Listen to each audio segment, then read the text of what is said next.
Hackers have recovered their diffuser. Bomb located by attackers.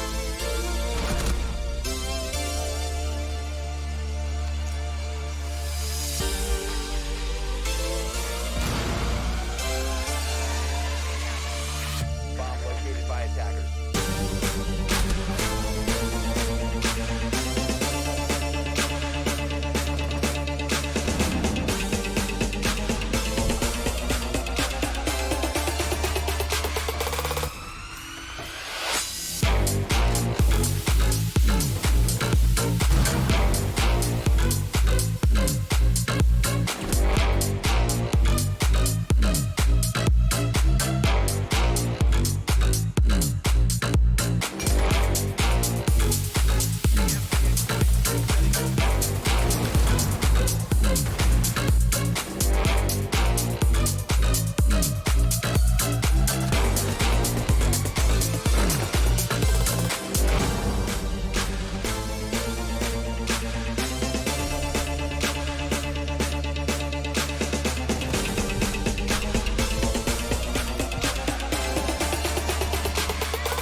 Welcome everybody to one of our most exciting matches so far in the third season of the DALs. This time it's going to be Cerberus League. I will be your host Hans, and I will be joined by the one and only Chimera.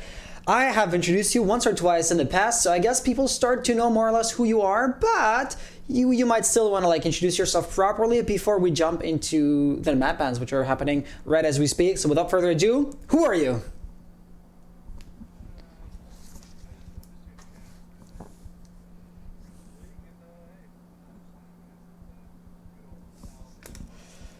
Oh, you are a friend of the league. Oh, yes, you are. Okay, yeah, our contestants tonight are going to be Salute Gaming and Ascension.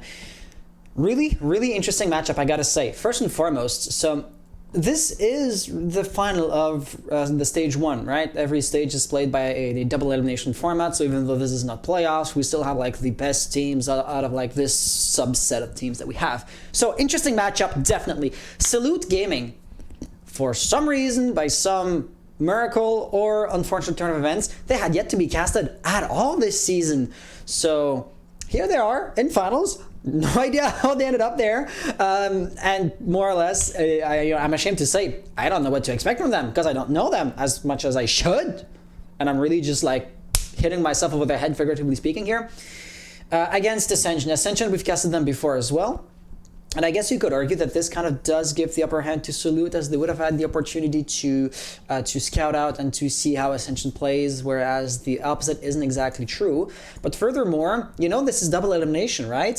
Salute Gaming, they come off the winner's bracket, whereas Ascension got kicked into the loser's bracket and clawed their way back up into the final. And that history is quite interesting because Salute Gaming in the semifinal were the ones to kick them down there in the first place. So this definitely is a rematch. Some history behind these two teams, or between these two teams, and I can't wait to see what happens. By the way, as we've been speaking, the map ban has been underway and it's now finished. You want to maybe recap us on that front a little bit, because I've been talking and not really acknowledging that?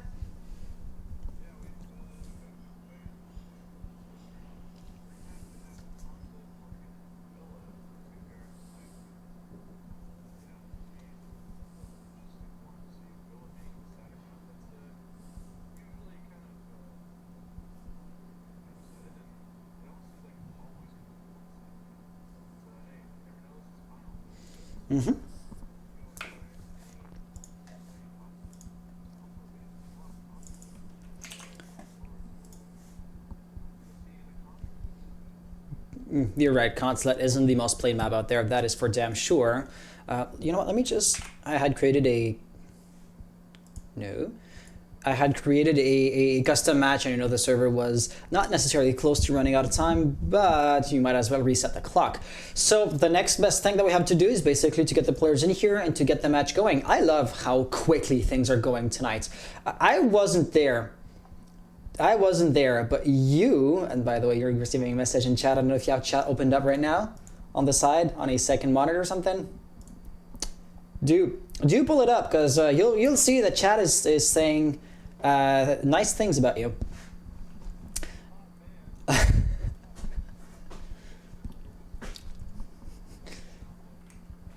What could go wrong? So yeah, going back to what I was saying before, chat came in clutch. You had been scheduled to cast one of the matches that ended up in a no-show, so that must be a nice change of pace for you.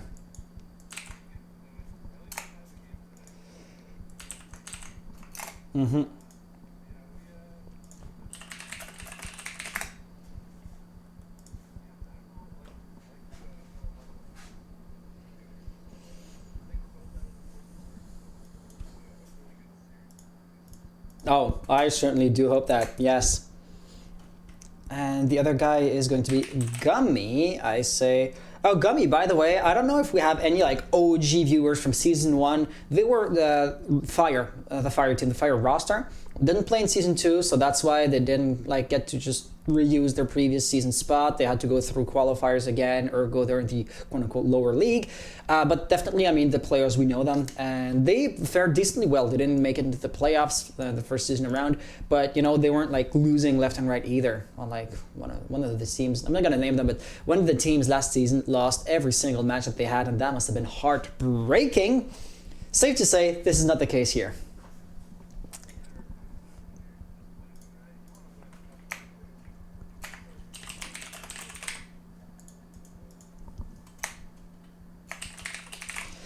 You know the interesting thing though? This team made some serious roster changes near the end of the season. It was not enough to get to push them, you know, over the top and to make them win their last match of the season. But so far, this season, they haven't lost a single match, and they are in the playoff, or in the grand final of like their own group as we speak. And by the way, Chimera, I didn't mention to you that there was like another match going on as we speak. Right, so that's basically the match. Wait a second. Yes, no audio from Treebear. That is, yep. Chat hasn't been hearing you since the beginning. Why is that? Properties, so you are on the... Okay, say something for me. Hello? Yes, okay. Thank you for coming in clutch. That was embarrassing. Why was that? Hello, chat. Now I'm here. Now you can see this gorgeous face of mine and hear my voice to go along with it. So, but so far, it wouldn't be a game day without just a slight hiccup, right? Just a slight. No, but it was fine. You know, why would the audio settings just change like that? That's what I don't get. So that is you, and now. This one, right? No, not consulate. Why not consulate? We love consulate here. Every map is equal, okay? It's not oh no consulate. It's oh yay consulate. We get to watch a consulate match. So that means, you know, all the fun runouts and spawn peaks, and it's gonna be a fun map, right? So come on, Spicy. We gotta say, oh yes, let's get a consulate match. Hey, no? so I am once again so sorry. You've been talking for the last minutes, and people haven't heard you. Still? Is there? No, but I mean, it's fixed now, right? But there's a 3 minute delay. Gotcha. So if there's anything that you want to repeat to make sure chat heard you, as we have 10 players in the lobby, so maybe just recap things really quickly as I ask the players if they're ready to go. Consulate, Oregon, and Villa. That's the 3 maps, pretty much. I think that's the most important one, at least. So, it's gonna be Oregon, obviously. First, Consulate, and then Villa Decider. Yeah, that's all I gotta do. That's all I have to say for the weigh-in of these 2 teams. So Ascension, they are ready. Still waiting for the go-ahead from Salute Gaming, but you know it won't be long. Yeah, so I mean, Consulate really is one of the least played maps, and I guess, you know, you say we like every map the same, because you're right. There is no real diversity when you always play the same map, and Siege really allows for so many different ways to be played that yes, a single map is going to stay fresh for way longer than on, say, Call of Duty, right? But eventually maps still kind of tend to get stale, which is why we like to see every single map be played as much as possible. But I also get that whenever you have end players are ready, so alright guys, good luck, have fun, may the best team win. First map is Oregon, Salute Gaming are attacking, that is good, and let's jump right into it. Yeah. But yeah, like you were saying, it's nice to refresh things. That's why things like you know, like Border got just reworked. So yeah, I mean, I always like to keep it fresh, you know. Nothing wrong with that. You know, the only slight part is whenever you have a list or like a bunch of elements grouped together, there's going to be the one that is liked the most, and there's going to be the one that is liked the least. I mean, that's the very nature of like ordering things, right? As making an order, not like as ranking them, not as ordering something online. But I am just messing up at this point. You totally know what I mean. And so, yes, I guess I could see Oregon, or not Oregon, sorry, Consulate being maybe one of the least liked maps. But at the same time, these are competitive maps, right? So these definitely are among the best of the game as a whole. Imagine if we had competitive games on Yacht, for example, right? So I know this won't be like putting your guys' minds at ease or anything because you have your own opinions on Consulate. It's not perfect by any stretch of the imagination, but I also feel it as if it's not as bad as some people make it out to be. Yeah, exactly. But either way, we're starting on Oregon anyway, and bands are Absolutely. already coming out. So we got Ace, Thatcher, and Mira already starting. And yep, the unranked match I was inadvertently thrown into just gave me a penalty. Fun times, but you know what? We don't care as I'm not playing tonight. Yeah, we're already playing custom, so it's all good in the neighborhood. I still feel bad for my team, but I mean that was a misclick. I'm so sorry for these guys. You know, if they get tilted in unranked, it's probably for the better. So anyway, I wasn't there. we are They getting could into have they could have like just backed out. You know, you can surrender when you're not in a That's full true, 5v5. So they could have. For sure, yeah. So What was the okay, so my last ban as well. yep, Wamai was the last ban. That's an interesting one because Jaeger has been nerfed severely. By extension, Wamai, well, he's been nerfed as well, right? He only has 4 discs in total.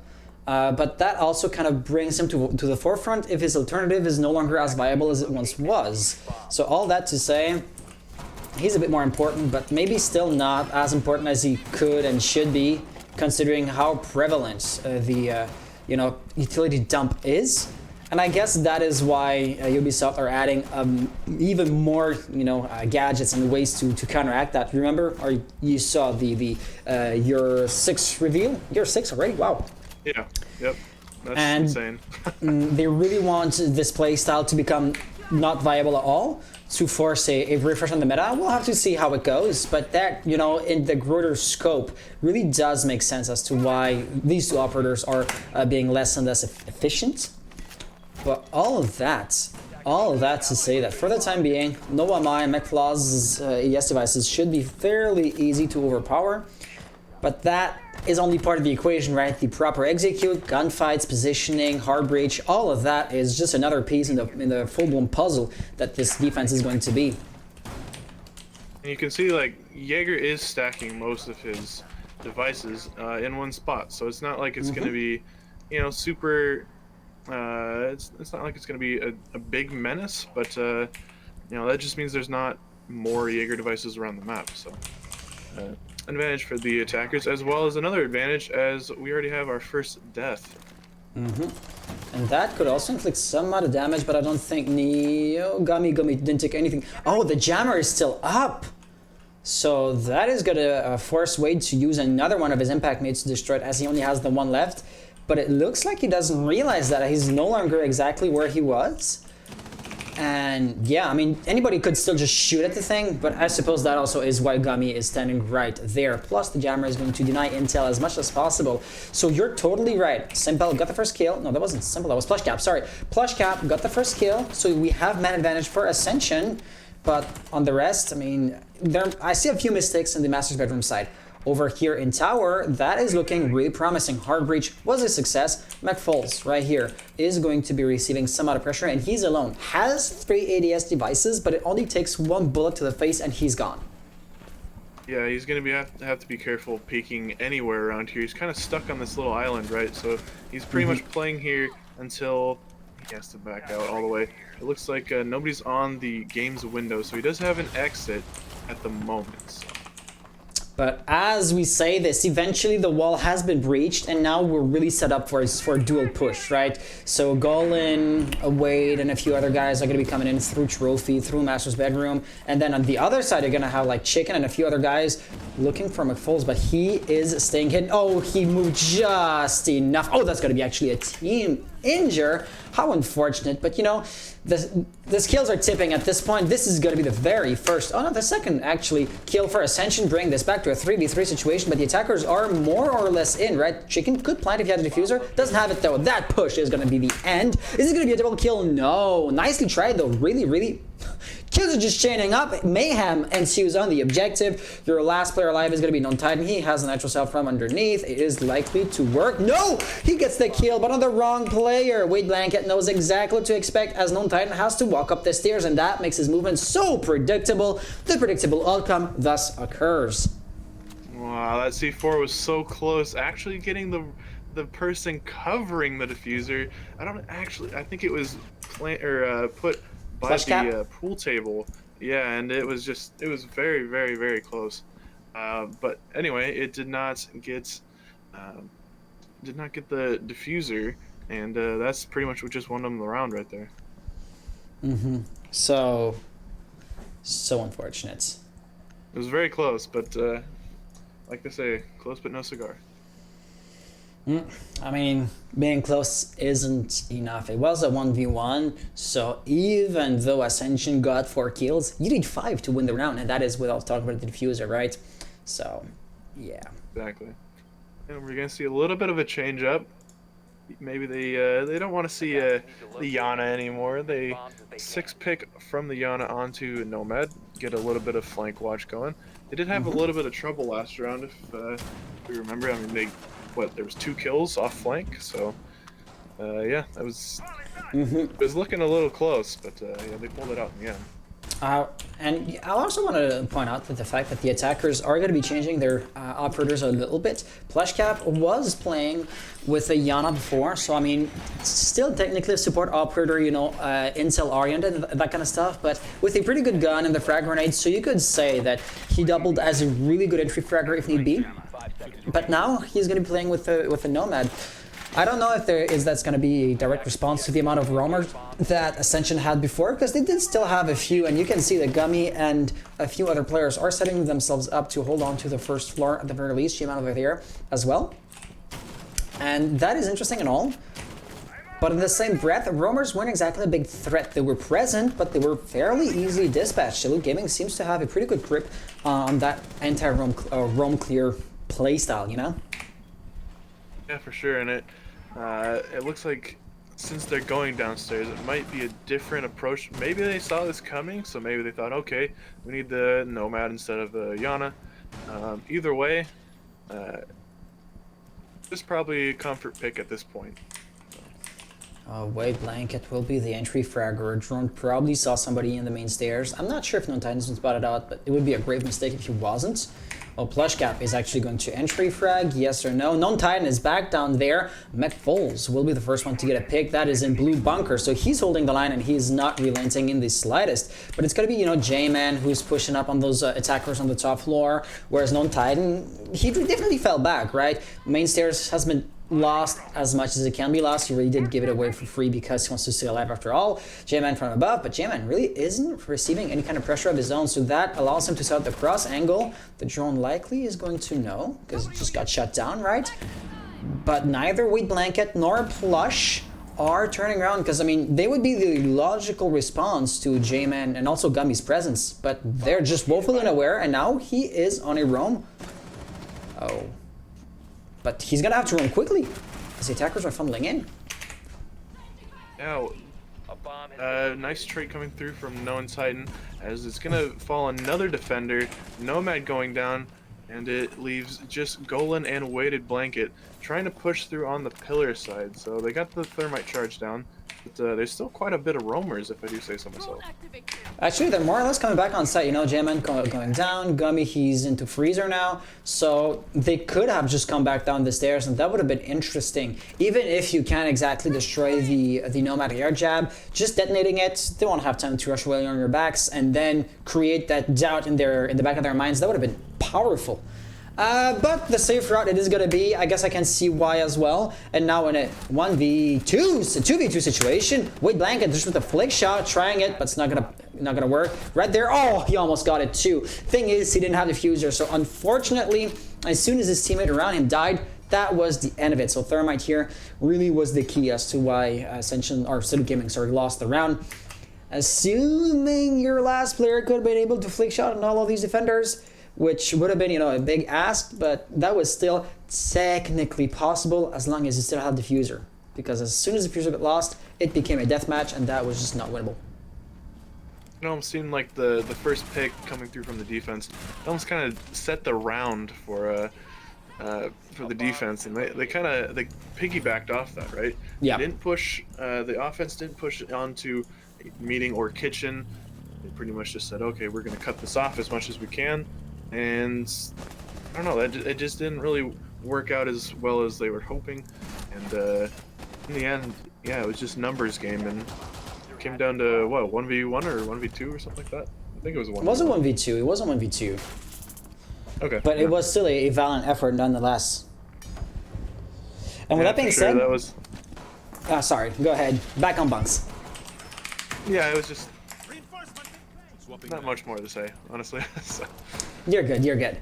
So, we are going to be seeing this time around a Cade and a Mute, so that is going to be, of course, a hard breach and utility stack on top of each other. The electrical claw here, you know, close to the ceiling, close to the roof. Of course, the first Ash or Zofia that comes up isn't going to be able to destroy it by its mere explosive power, but then again, the line of sight will be created, so it should be fairly easy to take these kinds of gadgets out. Neo has still one jammer in his back pocket. The other electro claw is going to be here, of course.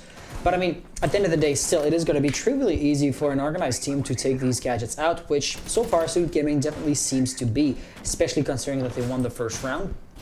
You know, you can see that J-Man probably is going to be trying to hold on to Meeting Hall to deny Ash to destroy the electro claw from underneath.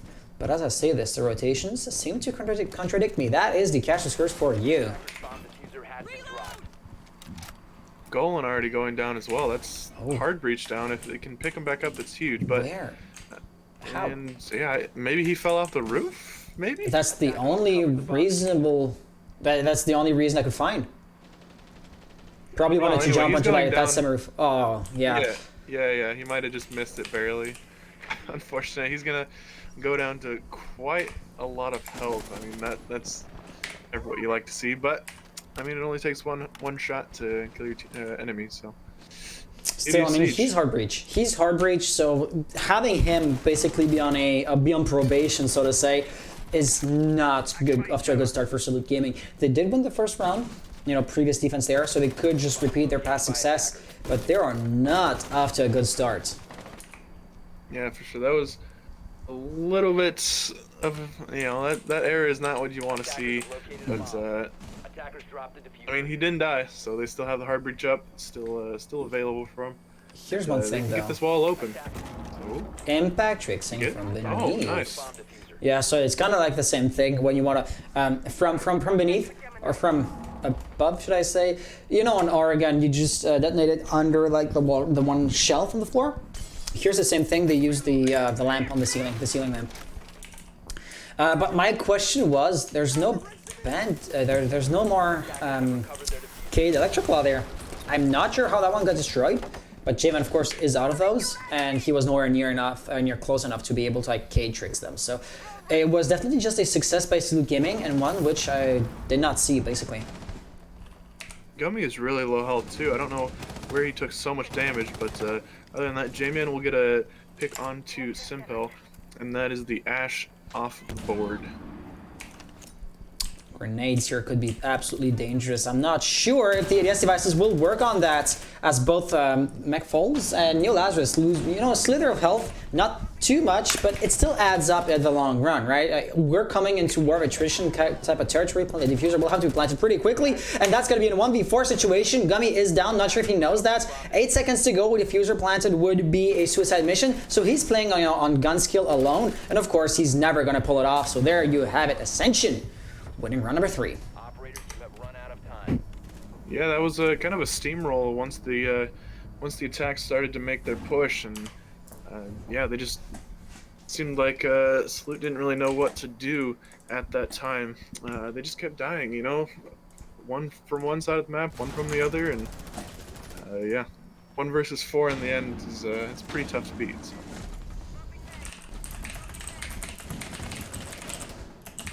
Sorry, the other match that was going to be played tonight was asking me if they were casted, and the unfortunate answer to that is no, as we're already busy with a match of our own.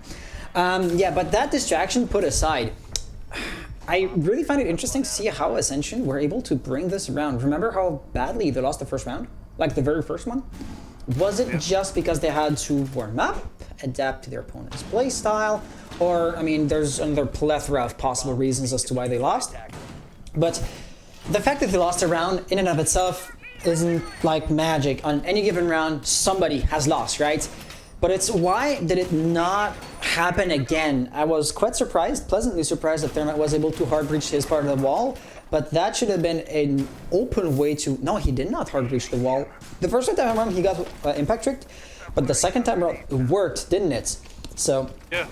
I don't think anybody was trying to impact after the first one. So I guess Mesher was just out of impacts, but the greater picture is, now that the opening had been created, why did the attackers not manage to use that opening to funnel into OBJ and then, you know, overwhelm the defenders, plant the diffuser, or what would you? Looks like Non-Titan is looking for that drone, but not finding it.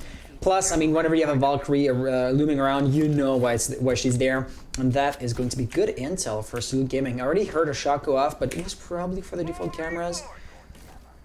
All around, couldn't tell you too much, but it looks like there's going to be like an aggressive realm game, right? J-Man, Gummy, they're more or less, you know, playing vertical as much as can be. Neo Lazarus isn't there killing OBJ, probably for like the big window there. McFalls, Non-Titan, like nobody except for like Neo and not McFalls, nobody's directly on OBJ. And that's going to be an extended hold for Ascension, something that we have not yet seen them do before. Yeah, still pretty common to see on this kitchen site. Oh, but, yeah. at least a little bit of top presence, but it looks like Tickle Chicken is going to try to get in really fast. There's somebody actually, that'll be Simpel, that's already in Trophy. So they have a little bit of top control, not much. It looks like a lot in Tower as well. And they're going to have to start, or they're going to start feeling the pressure on defense, that's for sure. Yeah, J-Man already backing up into the stairs. He would be vulnerable from underneath. And Gummy also is semi-isolated from him. They're going to be trying as much as can be, but there you have it. This is going to be first pick for Tickle. Could J-Man get the refrag on that? That would have been him or nothing, right? Because nobody else was in a position to refrag that. And no refrag is actually going to occur. Oh, if he does that, oh no! Oh, man. Oh, that is unfortunate. Plush Cap could have been surprised off of that, but it came down to gun scale, and I guess Plush Cap earned his right to stay alive for a few more seconds at the very least. The good news is the remaining defenders are all three of them up to 100 health. You know, Plush Cap, well, two of them should I say. Plush Cap is low. Simple also has been hurt a little bit. Nothing too major, but I mean the numbers game is going to add up. Non-Titan now getting her first pick. That is going to be Simple, losing even more health. Attackers have located a bomb. Yeah, I Yeah. mean, they still have the advantage, and there's another one. It's all down to the smoke, full health, so he's gonna peek, but he does get the first one. Nice second one as well, so he brought it back to a 1v2, but the defenders do have sight. And it'll be a tough retake for Neo Lazarus as he's trying to push this kitchen door. Does see one, and he gets it. Wow, he's only got one more to beat, and it's the Thermite of Golan. He is on full health. Neo Lazarus is dead. Unfortunately, peeking on Golan, and Golan will get the straight headshot. In the end, good effort, but a couple of... Definitely. Imagine if he did pull it off. Just imagine. That would have been amazing. That's a massive turnaround for sure, so... Hey, you know what? Let's just watch this again through the replays, because I feel like this... He didn't pull it off, and you know, history remembers the victors, but goddamn was it ever a beautiful play. It was very close, yeah, and it's, you know, like we said, if it would have been a good one, that would have turned the tides a lot. That would have been 3-1 side of defense, so... Something we haven't seen yet, though, as the replays are going through, we see Clash. How about that? Yes, yeah, so somebody in chat had commented, yeah, so Kenny had said, no Clash bans, here we go. Kenny, ex-captain of Mishmash Gaming, and Mishmash Gaming, well, it looks like they've played against Fire Gaming's roster once or twice, and that was 2 seasons ago. If you remember a guy's playstyle from 2 seasons ago, he must have left an impression on you. No, this isn't exactly Pro League, and there's... our ranks are not as restrictive, or they're not as exclusive as PL ranks, so this is why if somebody makes an impression on you, it is a bit more impressive than, you know, on PL. Maybe I'm just reading too much into it though. Basement defense it is! Yeah, they're gonna go back to the site that they won pretty handily as well. I mean, it did come down to a 1v2, but it was a pretty good round for them, getting the first picks and all that. So It was a strong one before, and it looks about. Well, they didn't bring a Goyo this time, so maybe that's the difference that they. But The it did seem like the Goyo was working, so I don't know what their plan was. Well, I'm gonna play devil's advocate and say Goyo's generic playstyle still is gonna be there. J-Man with the Melusi Banshees. You know, Goyo is rarely gonna get a kill, so the point is to delay and to stall the attackers as much as possible. A Banshee, Barbed Wire, and especially a Clash do tend to accomplish that kind of goal as well. As you can see, this is not the real one, as it doesn't get electrocuted. One thing that they're gonna notice real quickly is that there's no deployable shield there.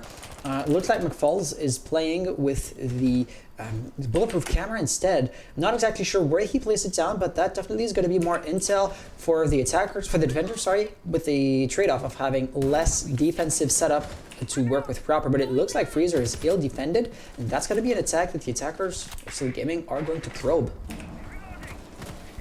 Yeah, going back to the McFalls, he has been playing areas without shield. Like we saw him play attic as well without shield. So maybe it's just reference. Maybe they just need more utility somewhere else. But like you said, yeah, that freezer push. They are really far into freezer as well. So it's very. I mean, this looks like they're going to be pushing that way for sure. given the time, and Neo Lazarus off with the pistol again. I don't know, looking at the time, I would expect that Silk Gaming will have more than enough, you know, seconds on the counter to be able to execute something interesting. But the execute is one thing, and the success of said execute really is going to make or break the entire round, to put it that way, in dumb words. If you get your kills, you're likely to win the round. So far, Salute have a limited success, a very limited success in that department, and they have been stalled officially. Ascension now know where they're coming from, and they are reacting accordingly. That is not going to be Tickle Chicken down. Wade Blanket trying to go for the refrag, but apparently it's going to be Neo Lazarus. Well, the kills are just piling up for the defenders this time. They are winning as, you know, with great advantage as they were losing last time around. Yeah, it seems like the Clash is starting to play into factor. You see, there's one more drone on the side of Weighted Blanket that he can throw out. But other than that, all of them have been set. So he's going to have to do most of this with just pure fragging power. Somebody's going to sneak into sight, but get immediately refragged by Neo Lazarus. And the last person on offense as well is going to be taken out by McFalls. And yeah, two swift kills on the side of McFalls to end the round. Yep, so you are totally right. Plushcap was, you know, sneaking into OBJ. He was getting the one kill, or he downed, but counts as a threat eliminated onto the Zofia, the Clash. But that was kind of exactly what they were going for with the concussion aids and everything. Clash really was the one and true threat. So I guess trading a life for a life was more or less of a fair trade, but then it came down to Wade Blanket, Sophia to get the other kills, and this is where the numbers game just overwhelmed poor Sophia. It was not a winnable situation in a 1v4 situation. So yeah, nice try, better luck next time at this point is the only thing we have to say. Yeah, and a little bit of a tease on the Clash again, but they'll switch back onto the Maestro as they go back upstairs, and yeah, they've played Maestro up here every time, so it just makes sense that just to scare him a little bit with that Clash, you know. But I suppose at this point the teams are kind of falling into their rhythms where they're doing the same thing over and over again, in a sense, and it really does come down to execute. You know, for example, I would be ready to bet that Salute Gaming will be trying for a split push onto that wall right here into, you know, the walk-in closet and from the big tower. Except if maybe like you have too many roamers, because last time around they didn't well, they breached big tower, but they didn't use that entry point, if I remember correctly. So no, they did. I'm just totally dumb. But you know, you get the idea. They're doing the same thing over and over again because that really is the one playstyle they practice and the one playstyle they're most comfortable in. And, you know, you could say the same thing about Ascension if you were to describe their way of defending things. For example, impact tricks from beneath will be prepared. Look at the opening in the floor right there. That says everything. But we still have to see who is going to prevail. Execution, in that case, is going to be the key. And we see that that Clash pick might have also influenced an operator on the attacking side. As we see the Capitao being brought out this time, they've been switching out Plushcat quite a lot. On that flex, right? He's played Yana, he's played Nomad. Now with the Capitao, So we'll have to see if he can be of any use this round. And yeah, I don't. They brought the. Oh, they also brought Maverick as well. So Tickle Chicken moving to a Maverick this time. So we have two roamers in an odd situation. I mean, roamers, I say this with like air quotes because you'd usually have, I don't know, a Pulse or a Vigil or a Caveira roaming, not a Cade. I mean, if you want to have the roaming playstyle, send McFalls, because at the very least he's faster than, you know, a 3 armor, 1 speed operator. But with that being said, they have yet to be spotted out, and there's 2 of them, so they can work in tandem. Not exactly refrag, as they're a bit too far away from each other, but you know they're going to be at the base of like both staircases, and that can basically deny somebody walking in from the first floor and then going up. But here, Golan is going to be opening up, and it looks like Gummy might try to impact tricks. That is going to work, but Golan still has the 1, and Gummy already used up both of his impact nades. Not exactly sure why. He probably just tossed the first one too early, but that is going to cost them basically a wall. And now, Salute Gaming are more or less ready to execute a push. Yeah, full 5v5 push as well. So this is going to be a lot of gunfights coming out. We have a minute left, so they can still take a little bit of their time. Pulse has that nice bulletproof camera, able to see quite a lot into Attic, so he's pretty much safe at this point if he can just sit there. Right here, so McFalls might seem like he's vulnerable because he's technically on cams, but you know, he is watching himself, so basically as soon as he is in serious trouble, he's going to pull the gun out, and that concussion nade is not going to let him fall, not going to cause him to die. He gets one, gets refragged after that. Sempel, of course, is down a lot of health, so you could argue that he did more McFalls than just straight alive for life, but the diffuser still is being planted, and no, there's not going to be any Evil Eye camera, there you go, to deny that, as everything is just happening. The attackers have the upper hand. Another natural shot from beneath will be attempted. That does not get a kill either. And now a 2v4 situation. J-Man last for alive, walking up the stairs. That is so predictable of a movement, and yet he is not being checked. He's going to get an easy kill right there, but now he's going to have to fight for every other inch of ground. And of course, Salute Gaming will just turn around and mow him down. That is going to be a 3-3 split for the first half. I would say that kind of favors the attackers in that case. Yeah, that was a lot better execution than their last time pushing that site, and it almost well, I mean they lost the first gunfight, but it was immediately traded out, right? So maybe they just needed a little bit more time. Either way, Golan pretty much just rushed the site and planted that thing before C4s could even go up this time, and I think that was probably a huge factor that round too. Just the pressure of saying, oh, crap, they're already planting the bomb. We need to get to wherever we need to get to, and I think that rush, the rush that the defenders were feeling there, just might have thrown them off a bit. And yeah, the execution was pretty perfect on the side of Salute. But here's my question. I want to talk about the roamers who were roaming in a way too passive way, as they achieved nothing, and they were not on site to prevent the diffuser from being planted. You know, they reacted too slowly. They were there to chuck those nitro cells to the ceiling, but not before the diffuser got planted. So those are like 2 C4s, two explosive devices used for absolutely nothing due to the poor timing.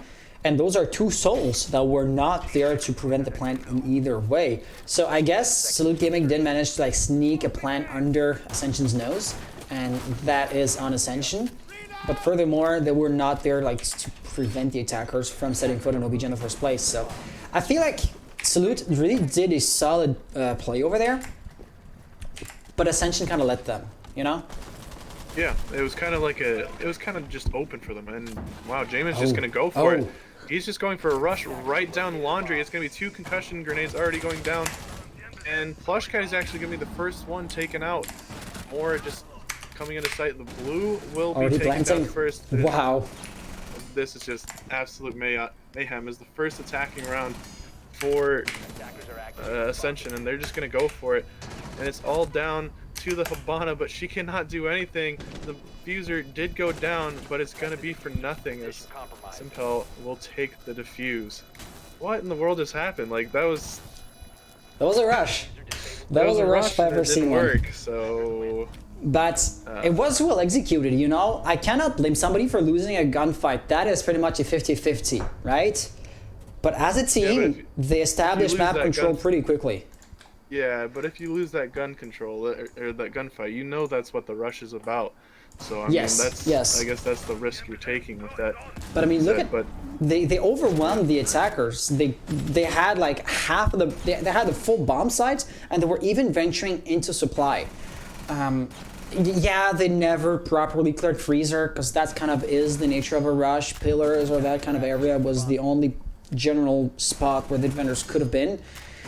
But they maybe were a bit too aggressive. You know, the attackers that were venturing into supply room maybe should have stayed. I don't know, like Tickle Chicken. No, not Tickle. Neo Lazarus.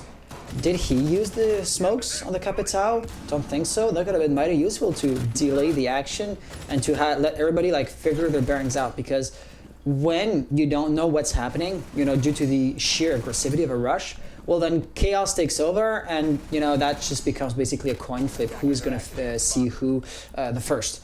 But then if you can just pause it down to have strats come again, or strats be brought to the forefront again, then it becomes once again a question of skill. And once the Fierce is planted, as you know, the attackers have an immense advantage in those situations. So yeah, initial execute, well played, but it was like the follow-up, or they were maybe a bit too aggressive, you know, all that good stuff. With that being said, yeah, go ahead. The one thing I was gonna point out too is it didn't look like there were a lot of roamers coming out either from the side of Salute. So maybe Ascension were just trying to full on go for the hard put. I don't really know. I mean, there was still a lot of people on site, so either way, questionable at that, but No, yeah, you're good right. effort, I guess. So Yeah, I mean, I always do take the long route to express an idea because that's just how useless I am. But good effort, lacked on the execution. But once again, the team cohesion and everything was spectacular. They just had to win their gunfights. But that was kind of the key point as well. This time around, they're not going to be as aggressive, but they still are pretty fast at establishing map control, you know. Lots of drones. I mean, J-Man is there, known time coming from the other side, so if there was a roamer there, he would have been pinched pretty hard. As you can see, the true roaming threat is going to be around the main entryway area, so Simple is there, and Plush Cap and the stairs, not exactly together, but they can link up in a matter of seconds. But that does not seem to be where the push is actually coming from. So let's see how they're going to react. Because for the time being, Ascension are still more or less just probing and not committing to anything too big. yeah, it kind of looked like they were expecting that kind of the master take, try to get the wall, but at the moment it was pretty much just clear and go for tower. So at the moment their plans are foiled, but I mean they're still on the roam too, so anything can happen right now. You know what I'd like to say? Of course, there's the Evil Eye. Wade Blanket has been forced out of there before. And that, of course, is how he manages to not be surprised or anything along those lines. But Ayana could be interesting, as she would not be spotted by the Evil Eye, and I mean, Wade Blanket could almost get knifed if he was to be so unlucky. It would be like a crazy ballsy move for an attacker, but I would be interested to see how little viable it is. Few couple kills going through. Just a quick trade, and Golan is actually going to take a lot of damage in that as well. But a nice peek coming through, and that's going to be 2 defenders actually going down, and as well as no, actually 3. So 3 versus 2 on the side of the attackers, and it's all going to be down to Tickle Chicken, the Maestro with a lot of bullets in his gun, trying to peek every angle, and he won't win that one as the refrag comes out. Yeah, peeking every angle is a bit of a liability because he's exposed. Wait, was that a trade? No, Was that a trade? I suppose it was. I guess it was. Weird, okay. So I guess he did win that gunfight. He just... He didn't exactly lose it. traded. Yeah, numbers game is going to be the doom of the team in that case. We're both winners on that one, right? So.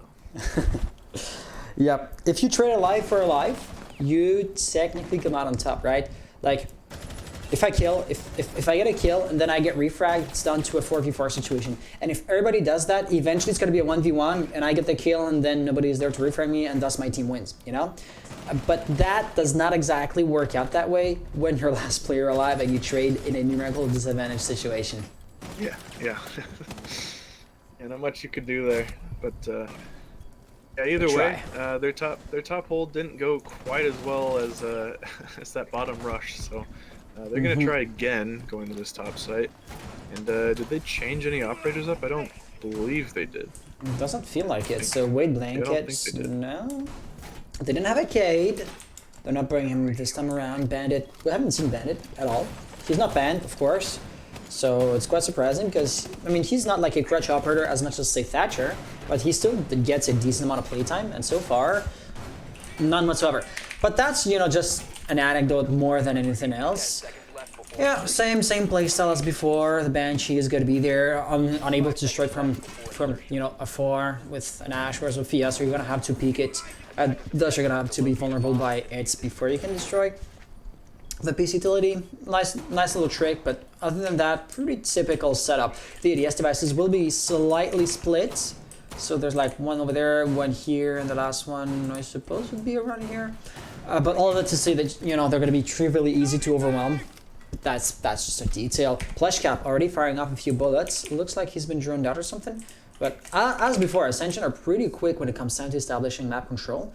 And so far, it seems to be a repeat of the previous round, which would be a good sign for the Ascension guys.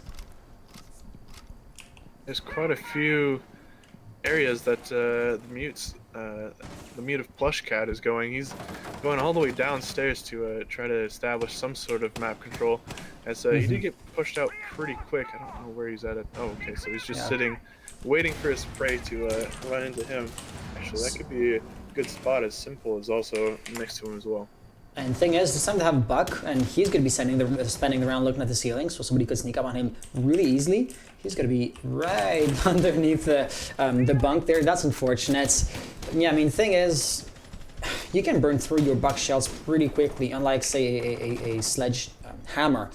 So, yeah, McFalls here is going to be having a very, very limited success. But he is at the very least turning, making somebody turn their heads, and that's causing a distraction. Unfortunately, that distraction was too great, as Simple is going to get the kill. Yeah, he was kind of sitting down there by himself, wasn't he? So. Yep. J-Man is taking his position now, though, so maybe try and get a refrag, and I don't know, we'll have to see.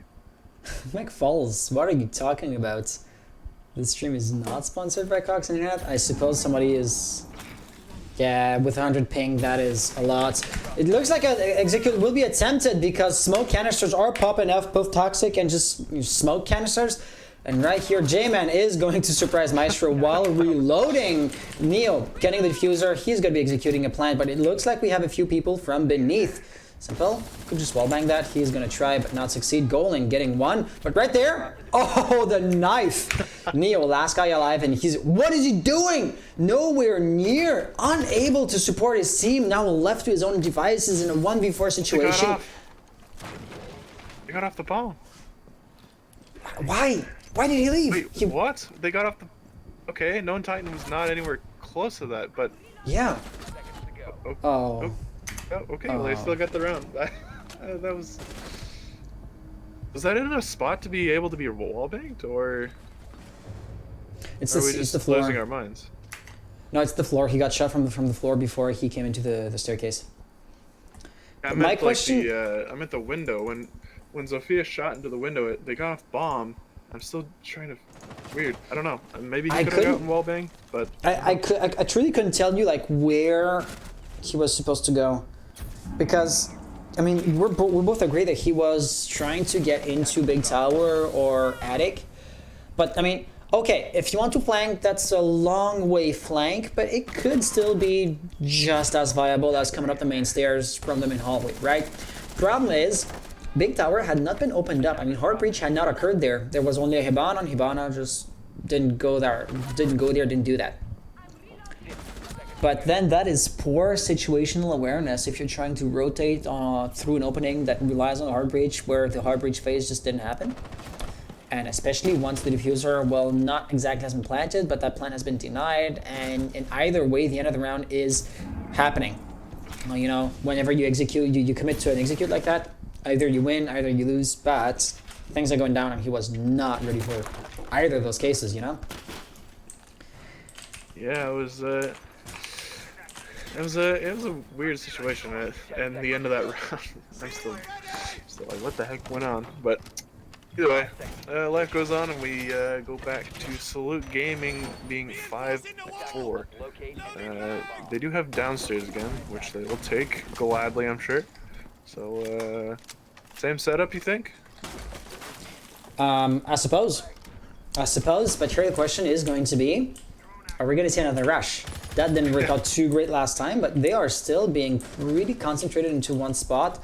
So I suppose Ascension could overwhelm, the main stairs pretty quickly if they wanted to, or the back stairs, should I say. But that really isn't going to happen, within a rushing time frame. J-Man and a few other attackers are going to be at the top floor, establishing top control to make sure there are no roamers here into meeting hall, but that's just not the case. Might as well drone instead of using up breaching charges just in case, Yeah, we'll have to see what kind of push they go for. It looks like they're going to try to go for the hatch with the Maverick. I like it. Maybe that's why they're bringing the Maverick in the first place. So, looks like you'd be able to get away with this uncontested, though. Yep. I mean, admittedly, Ascension, they have a really good map control established. That just at this point, McFalls does not have to be afraid of like any roamers whatsoever. Somehow, that does not blow. He does not want to get the C4, so he's really cautious. That costs him a few seconds, but except if we go into the last few seconds of the round, I doubt that's going to have an impact. And as you can see here, Tickle Chicken just turning the shield around now that they know that nobody's going to be coming in from the main stairs. But openings being created does not exactly mean that the attackers will necessarily push from that side. That is just virtually speaking, opening up doors, opening up possibilities, and they're still probing to see which one of those possibilities is the most interesting. Simple here. That was way too aggressive from McFalls. Did he drop down the hatch? No. Interesting one-for-one trade. Known Titan took a lot of damage too, so Zofia, like what, just over 25 health, and yeah, he's on pillar, so that's a good positioning. Yeah, it looks like, oh yeah, he's just too little too late. That is gonna be, oh, is he out of, oh yeah, he's out of ash charges. Okay, that was a risky plan of a breaching charge. I guess it's gonna work, so congratulations. But Golden's gonna be holding a really tight angle, too tight to be able to react to that Scylla crossing. But now that Gummy is there, yep, that is gonna be their ticket into OBJ. Simple now is gonna become a really important player as he's gonna have a crucial cross angle onto the default plant spot. And he does not seem to be contested too hard. And I don't see who could contest him quickly. I see 3 Scyllets there. Gummy's gonna be the 4th there. Oh, he's gonna be establishing another cross angle. 9 seconds. Diffuser now has been lost. That is gonna blow. Simple gets a kill. They're all downing each other. Tickled Chicken. Diffuser is being planned by J-Man. No Time has to cover. He falls down, leaving us with Ash, last player alive. And she's gonna fall as well. Tickle with the double kill to win the round. That is gonna be round 10 to their name. And I could not tell you how many points they have. 1, 2, 3, 4, 5, 6. So that means that Salute Gaming are now in a match point situation. It seems like this game has kind of flown by as well. They haven't really been quick rounds, but maybe just efficient rounds, I guess you could say. Either way, yeah, we're gonna see Salute on match point, like you said, and for their match point, their first one at least, they're gonna go for kitchen dining hall. Which, what other really choice do they have? I guess meeting, but I don't know. It's preference. So we'll have to see what kind of setup they go. Castle coming through as well from Plush Cat, so maybe a little bit of extra reinforcing going around, maybe. I would say that's typical. Let's just let the replays play through, because if we start commenting on like the specific defenses, it is going to be.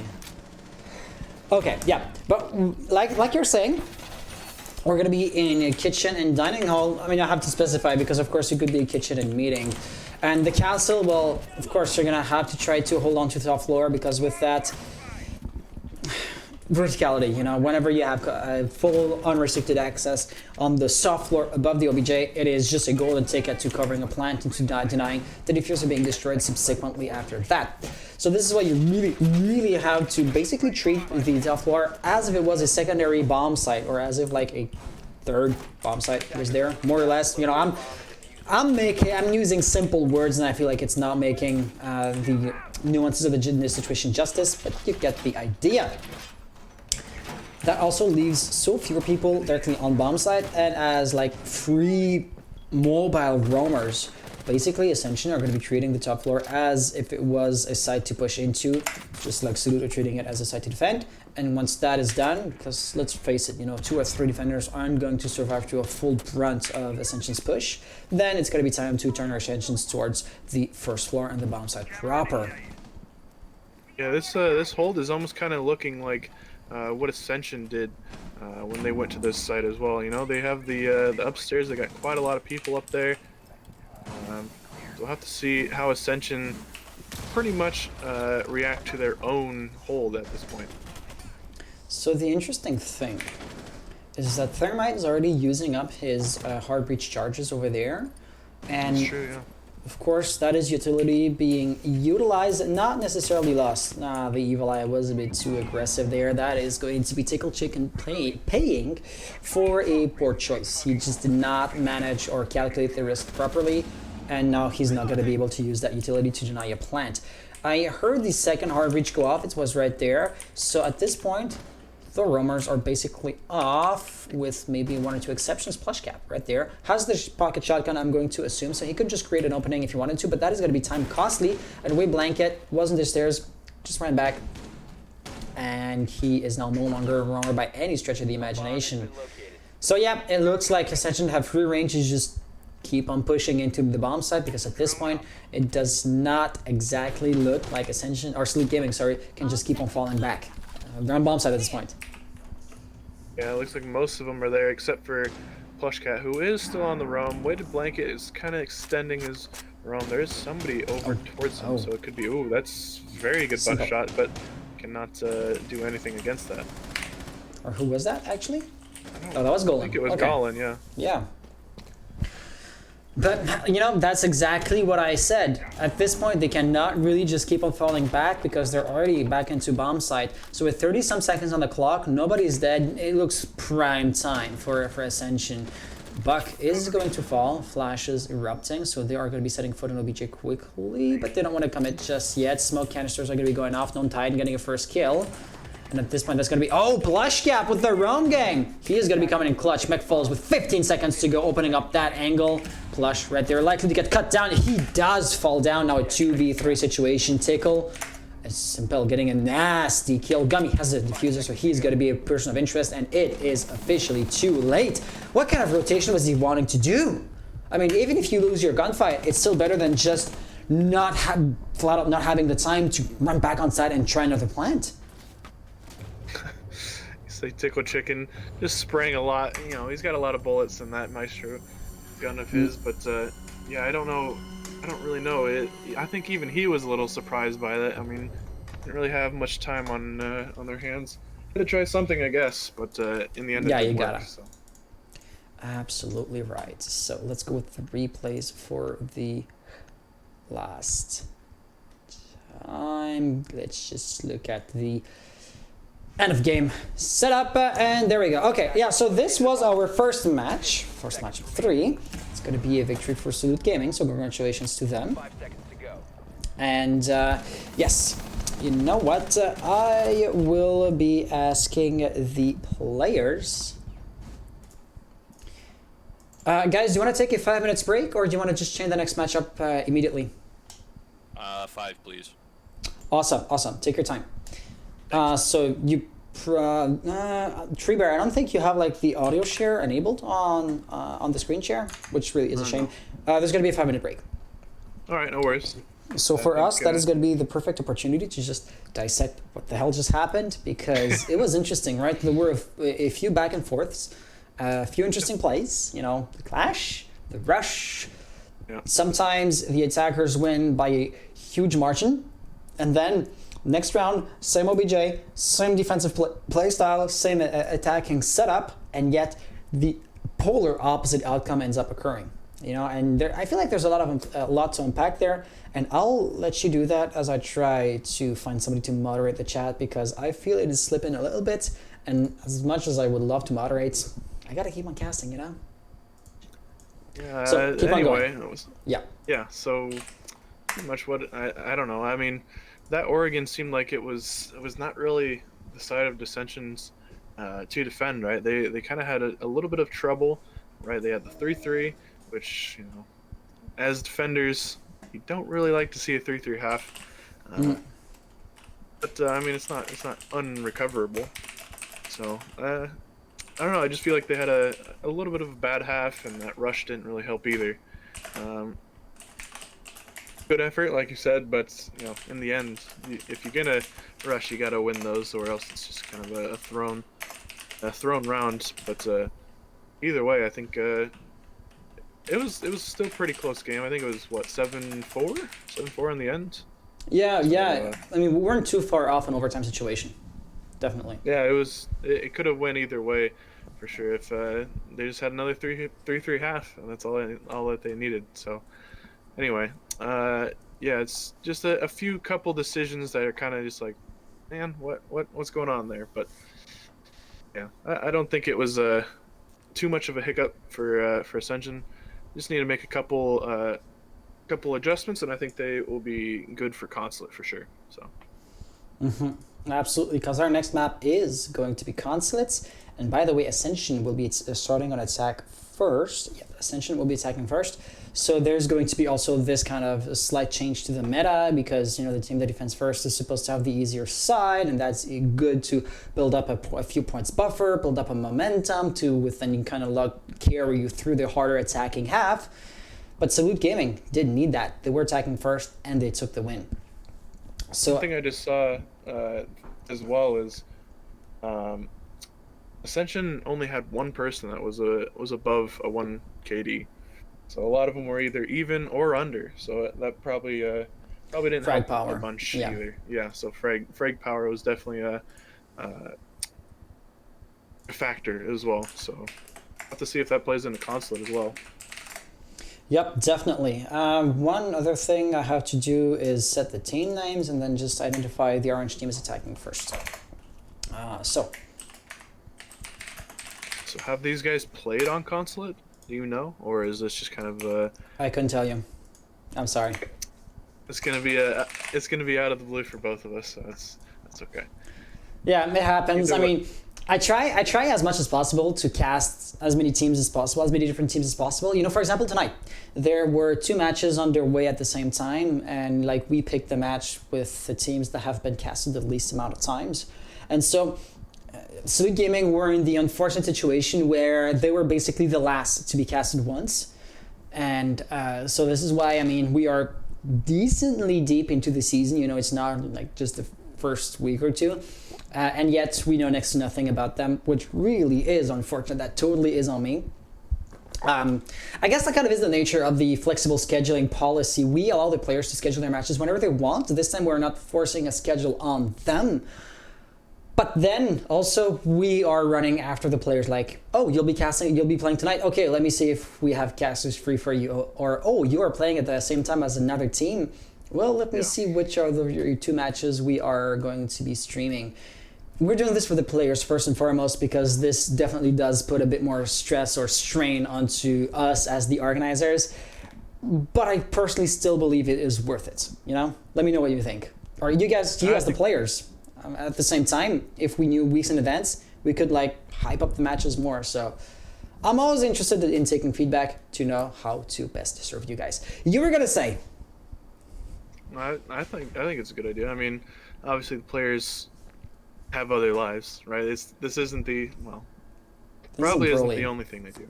Yeah, It's not Pro League, so it's not the only thing they do. They have lives too, so it's probably a good thing from both ends. So.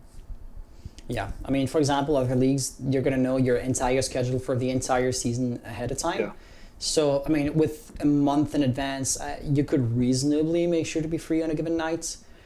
But, still. Yeah. For example, I know a guy. We're just delving into, anecdotes territory because, having a chat and we're waiting for the players to be ready. For example, I know a guy, I know that one of the guys that is playing in the league, or not anymore, he moved into org owner role and he's not playing himself anymore, but one of the guy that used to play in the league, he was, his job, I mean, I'm French Canadian, there's a lot of snow, I don't know, like somebody's watching from Florida or California or, well, I was going to say Texas, but we know what happened there a few weeks Washington. ago. There's a lot of snow outside, you know, whenever it would otherwise rain, snow falls down and snow has to be plowed. And his work is basically he's plowing through driveways. Not like for the city, like a private, just like private driveways into the homes of people. So he never knows in advance when he's going to work. Like, oh, let me check the weather. Am I going to be working tomorrow? Still don't know for sure. So he could not schedule his games like a month in advance. That would just be crazy suicide for him. So, you know, that's the approach we're using. I feel it's been roughly 5 minutes, so let me just ask the players again. So guys, I'm ready to go whenever you are, so I'm just checking in. Salute Gaming are ready, Gummy, Ascension are ready. Awesome, so Consulate, Ascension are attacking first, even though you're on the orange team. Just confirming that a second time to be sure, and with that being said, good luck, have fun, and may the best team win. Let me just make sure, yeah, I hadn't changed the setting, you know? Yeah, that was a good thing I checked. Always got a second check, yeah. Always get a second check. Oh yeah, also let's unmute that and jump into the scene here. So, second map, Consulates, the kind It of is Ascension's one map. pick. It is, yeah, Ascension. that's gonna help them out because, you know, they lost the first map, so anything that might need them, that might help them is gonna be something they will desperately need. Yeah. But with that being said, Salute Gaming banning an attacker. Let me guess, a Thatcher? Or, I don't know, like an ace. I don't know. That's what we had last time, so it could very much be the same thing. And look at that, just what we thought. Thatcher ban. How surprised? Yeah, He he's says gotten, sarcastically. quote unquote nerfed, right? But God, he's always in that picture, isn't he? He's always right there, right in our face. It's okay. Second one could be Habana, switching it up from the ace, a little bit different. Okay, you know what?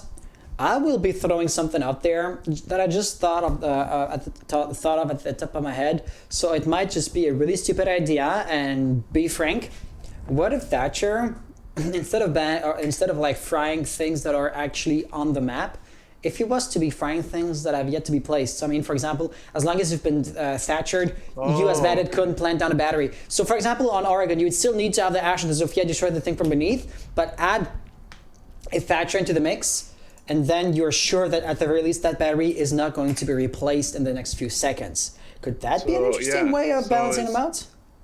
Yeah, so it would be like, so it'd be more like you're kind of silencing their abilities, kind of. Their abilities to put stuff onto the map. I mean, they would not destroy the things that currently exist. That's there is a legend in Apex Legends. He silences abilities. So yeah, that might work in the same kind of sense where they just can't, put their equipment down or whatever. And yeah, I kind of like that idea. We'll have to see. Maybe you can propose that to the to the devs, and that's sometimes they don't take well to casuals. So we'll see. Because I mean, here's the thing, right? If Thatcher gets banned day in, day out, he's too strong. Maybe not statistically speaking, I don't know what his win rate or his average KD is, but if he always gets banned on a competitive level, that still means that the sentiment is that he's too strong, and having a crutch ban operator just goes against flexibility, if I can put it that way, because you're forcing, in that case, Salute Gaming's hand. They had to ban him as an attacker, and I don't know, some teams really hate to play against shields. Well, tough luck. Thatcher is a must, whereas, Montaigne kind of is, or, I don't know, Ace or Maverick, Arcade, if you don't want to be dealing with those electrified hatches. That is basically a personalized choice that a team can make. But Thatcher, it's not a choice, it's an obligation. And that really is what I despise the most about the current meta. Like these single thing, Melusi's or Gridlocks or Nomads or, I don't know, Clash, all of those gadgets can be construed as being annoying. But, Thatcher is the single one that is not as annoying, but just broken in a fundamental sense, But Too much talk about this. Let's look at the setup here. Ascension are going for a lot of map control. Top floor sweep, full drowns, 2 attackers, Neo over there, ready to funnel in as soon as necessary. Also, McFull's not too far out. He's also joining actually to make sure that there's no roamers at all. Looks like Wade already used his nitro cell for some reason. Couldn't tell you why. But yeah, Simple will be the only one to be more or less roaming right now. Yeah, and on the same side as Simple, we see actually Plushcat going with the Mira, so it didn't get found out, and yeah, they're taking full advantage of this, and immediately going with the Mira pick right off the bat. Yes, I spent so much time talking about Mira, and that probably was a mistake. You're right. The Mira pick right here should, in theory, make any push coming from like the garage door or yellow stairs so much more difficult. And that's interesting because you can see Ascension, they're going to go for this type of setup or this type of push, right? Sledge from above should be able to destroy the electro claws, and then Thermite is going to have like a field day onto those electrified and reinforced walls. I mean, you can see the push already shaping up.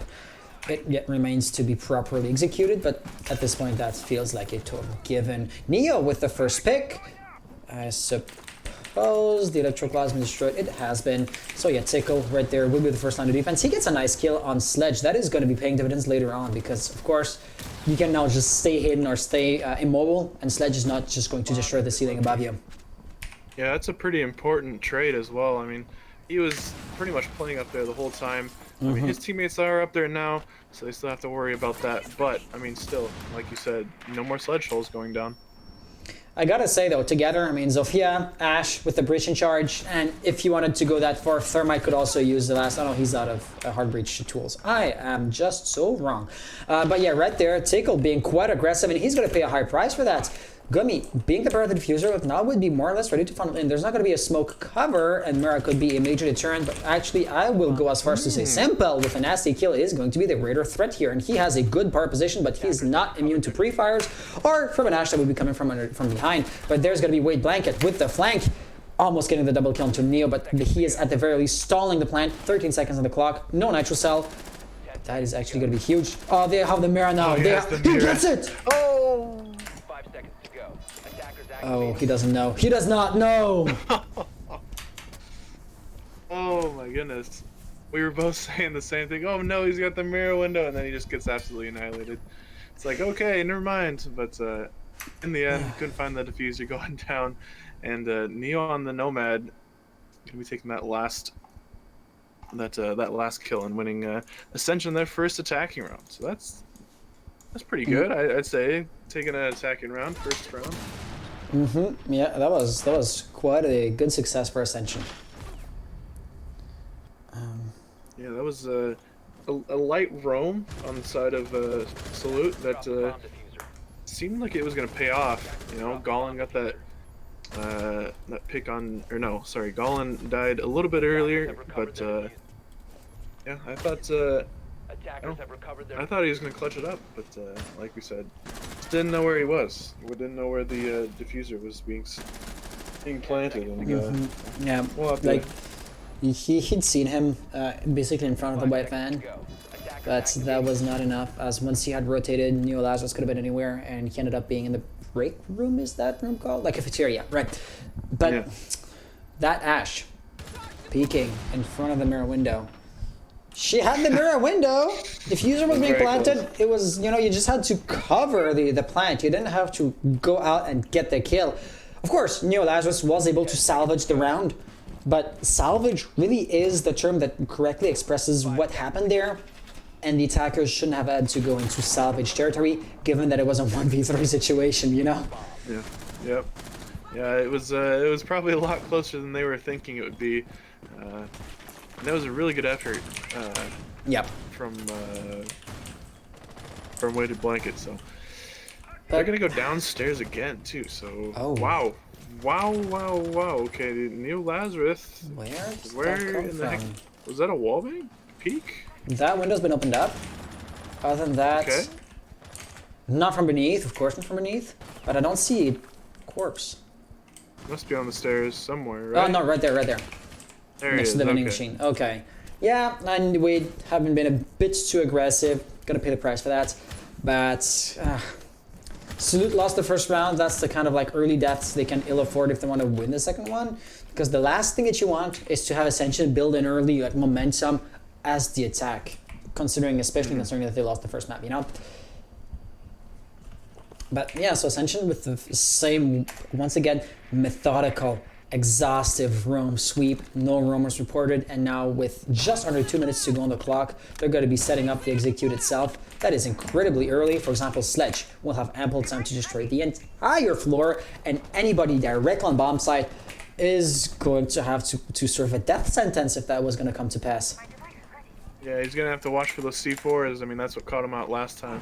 Looks like he's going exactly the same route as well. So the hatches are kind of like must. Just creating those openings later on if you have to try to find another way into bomb site. But for the time being, I mean, the initial setup is remarkably similar.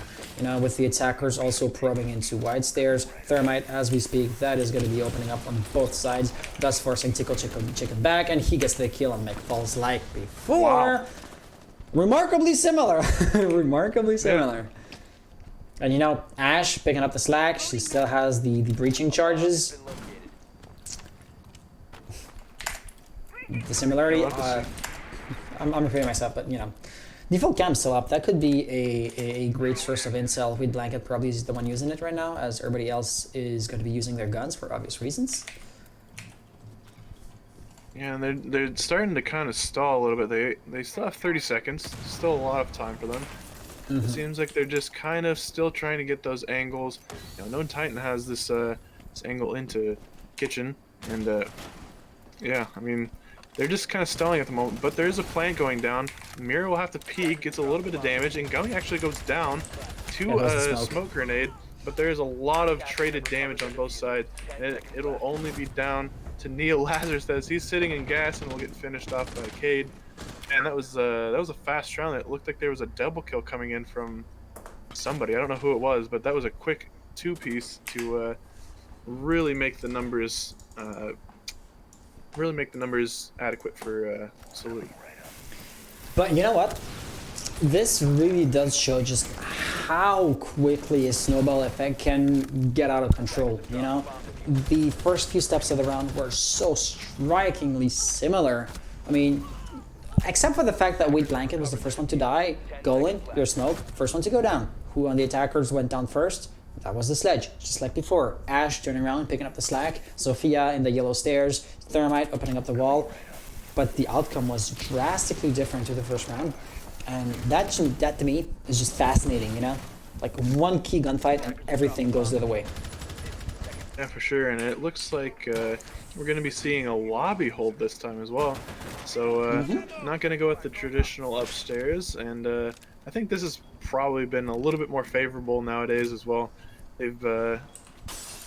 People have been finding some good stuff with this site. So, man, it doesn't seem like it's going to be a downstairs hold though. Look how many people are upstairs. That's 2 Once at again. the moment, 3, something like that. That's a lot of people. With the floor being entirely destructible, you can deny a plant from above, no problems. If you create the proper openings in the floor, I don't see too many shotguns be brought to the table. Weight Blanket, already down a nitro cell. Did he create a rotation opening type of home decoration? That seems to have been made to the shotgun. Wait, I don't know where your nitro cell went, but you better have a good reason for that. I mean, there are shotguns, and even then, not bringing an impact nade might be construed as being a mistake, especially at a competitive level. But, I mean, furthermore, I'm gonna go on a tangent, as action is bound to happen pretty quickly. Oh, it was pre-placed there. Gotcha.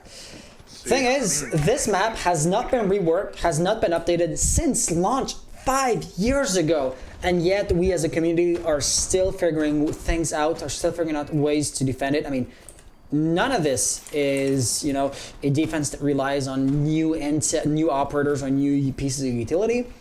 And yet we're still, you know, keeping the game fresh by figuring new things out, kind of like the SSG basement strat that also got figured out like 5 years into the game. So that is really why I love Siege. It just keeps on being fresh.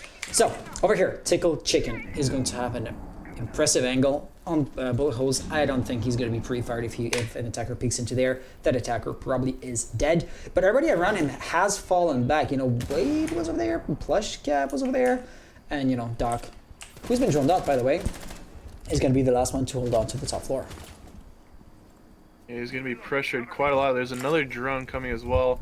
He does have Simpel up here to support him, but other than that, they're kind of trapped up at the moment. I don't think they can get out. Tickle Chicken will get a pick though, so that's really big. And wow, Plush Cat getting another one somewhere off the map. I think that was from behind as well. So two big kills coming from the roamers, and it's starting to look like Ascension are getting into panic mode a little bit almost. I mean, they have flushed out the attackers on the top floor. Oh, that is going to be diffuser lost. But furthermore, I mean, the numbers discrepancy between the two teams is going to be striking at this point. 2v5 situation, hard reach out the table, not that it is too important on this particular bomb site. And you still have Sledge. So I guess he could, once again, do a number on the floor. But his track record with staying alive when executing this kind of maneuvers is not exactly great, with both attackers who are or were droning. That leaves them surprisingly passive. You know, right there, he's likely going to get a kill on Smoke. That is not on mute, actually, sorry. Still, 2v4 is not as bad as 2v5, but you are still vastly outnumbered. And with only 26 seconds to go, basically isolating the attackers and picking them off one by one is going to be hard. Tickle Chicken get that kill from all the way downstairs as well, as McFolds is the last one alive. He'll down somebody, actually get the full kill I should say, and gets a nice headshot onto the second. He's on a triple. He's going to have to ace if anything. He's got 6 seconds. He's going to have to stick this diffuser no matter what.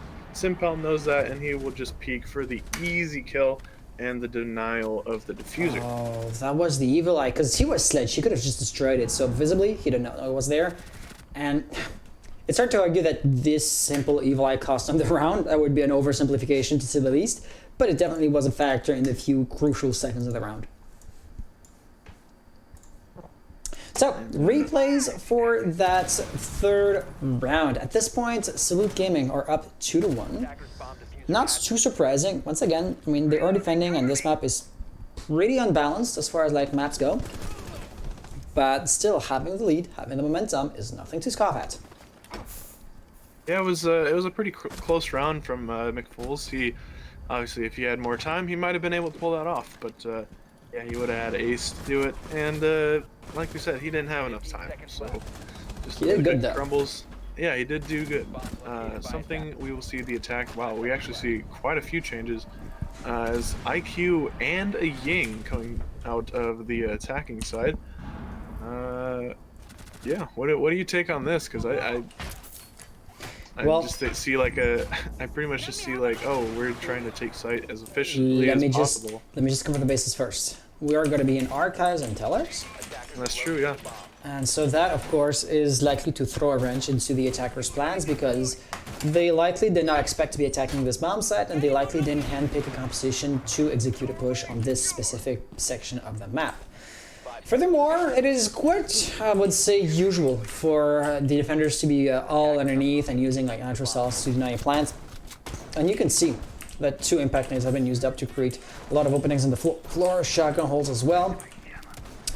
But Ascension, they will not be biting, or they will not just be funneling into a seemingly easy to take bomb site. It is going to be the same as always, as ever. Really well thought out, methodical, calculated roam clear.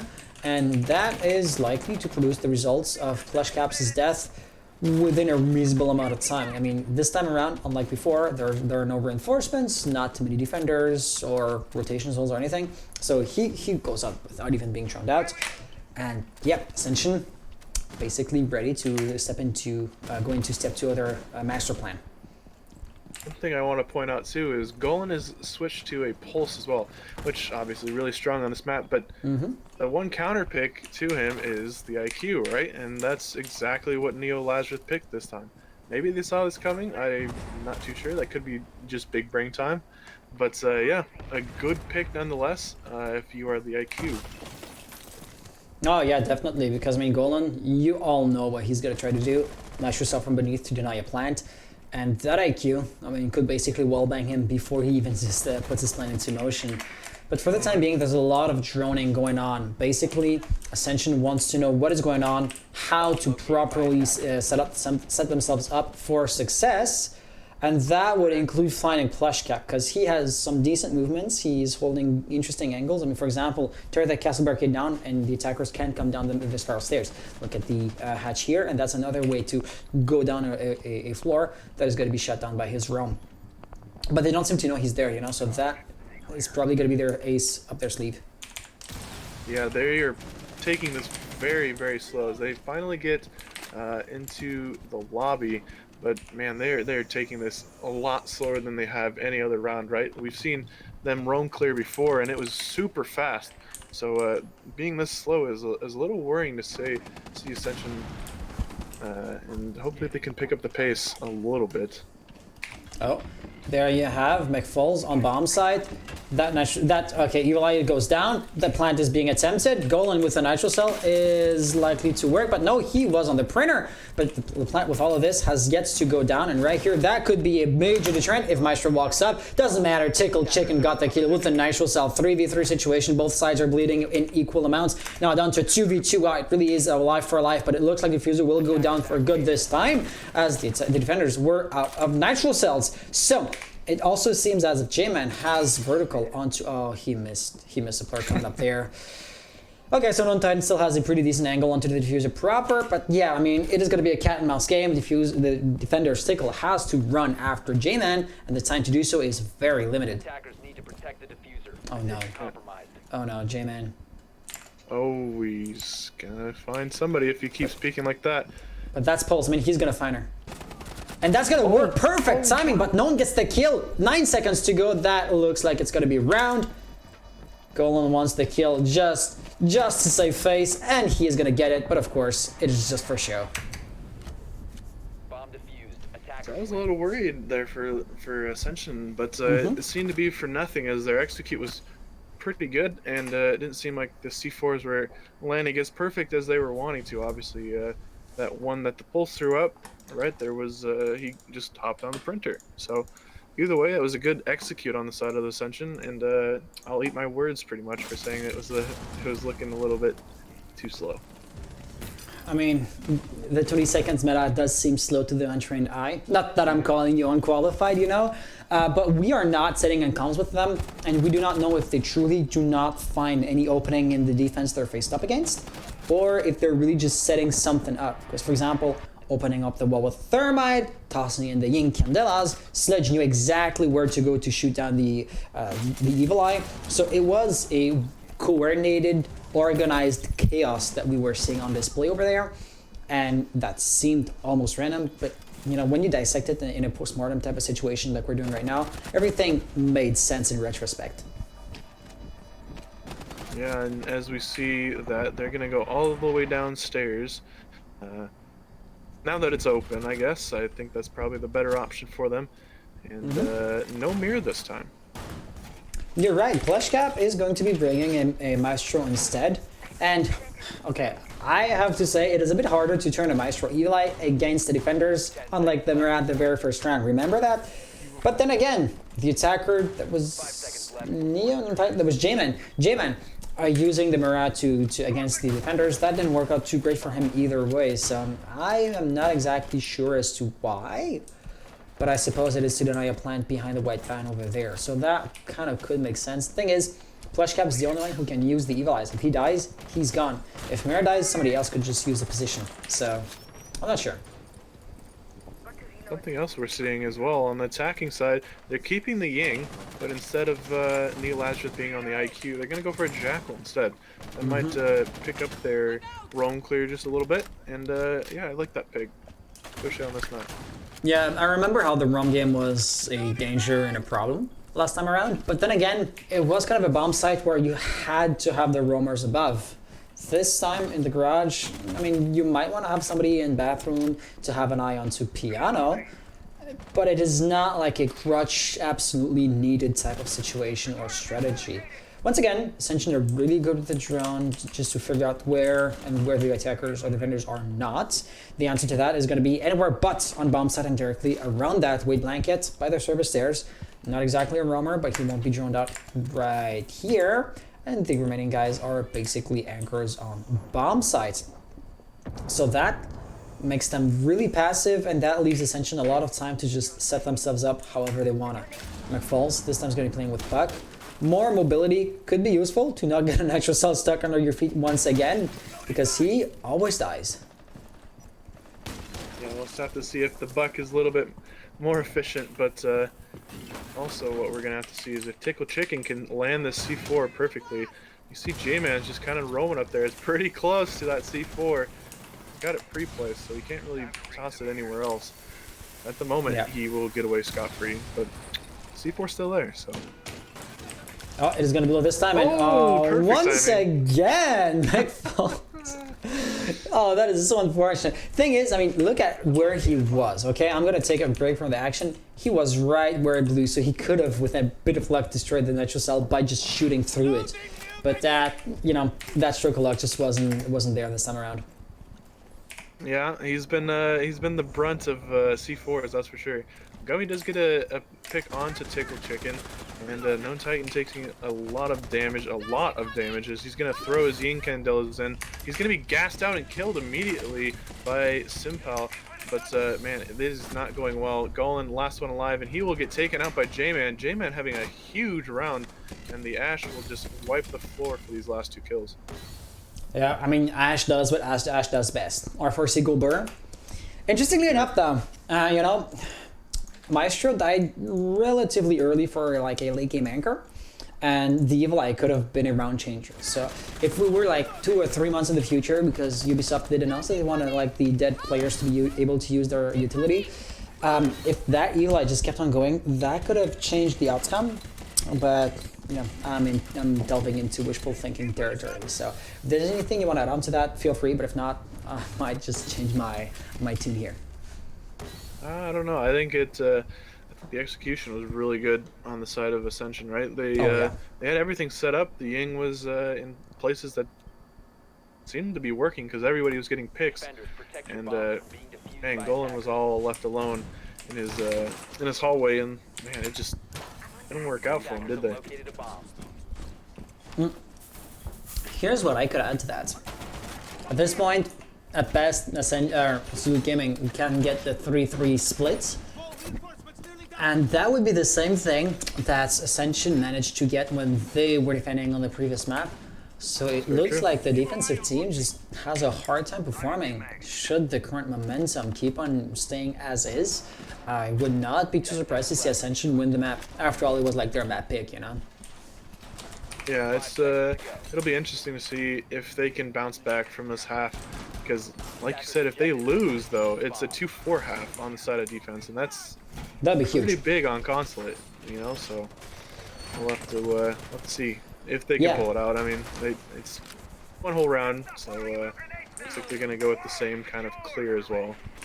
On a map such as Consulate, on top of that, because it is surprisingly defense-sided, you know what I mean. Ubisoft tried to balance the map as much as possible, but the game at its core still is asymmetric, and therefore you have to be perfectly balanced. You cannot just like make a symmetrical map like you could on COD. And right here, that shows. Salute Gaming should be winning more rounds than they do, and yet there just simply aren't. I feel like they have gone for a few unconventional defenses, you know, going into lobby, like they're doing again early on by choice. Going into cellars and archives underneath also was a bit of an odd choice that did not go out too well for them. So I don't want to say Salute brought this onto themselves, but they seem to have an appetite for risky plays. One thing I will say about the lobby defense is it was pretty heavy favor of the defense. Like they had a 1v4 right until McFull started to kind of puff off a little bit. Yeah. But they had full map control all over the map. They had people on top floor, middle, all the way down in the basement. I mean, so this is probably one of their better sites, and if they can just hold out, they can secure that 3-3. Simpal will do that with Known Titan, but J-Man is right behind trying to get that 3-frag. Simpal just going all the way down yellow, almost down to the basement. There's quite a few down there as well. And this time around, there's a dock. So, you know, Simpel, as long as he doesn't take a bullet to the head, he can just harass the attackers, take a few bullets worth of damage like in the leg or something, run away to dock, Located a bomb. get healed, rinse and repeats. And I mean, there's only a minute remaining on the clock, and they have just established map control on the floor above the objective. So far, Ascension are making too good of progress. So yeah, Salute Gaming do have a good track record on that specific bomb site, so I wouldn't put it past them to win that next upcoming round. But they still have to do so, as Tickle Chicken will be pushed back a little bit. That grenade could be quite dangerous, but it won't detonate anywhere near to be making that kind of damage. McFall's dropping down. He could be executing aggressive plays. That is going to pay off, as we can sense the ping being a bit too high for him. Trying to go for another one, but that will just not work. Nonetheless, the plant has been covered up pretty successfully, and thus the diffuser is now down. That's in a really tough spot too. This retake is going to have to be perfect on the side of Salute if they want to secure this round. Tickle Chicken going out and actually getting the one on Repel, but man, there's somebody else up top, and it's J-Man. It's down to a 2v2 for Plushcat and Simpal. They're looking for some sort of C4 toss, and Plushcat is probably going to get flashed out off that.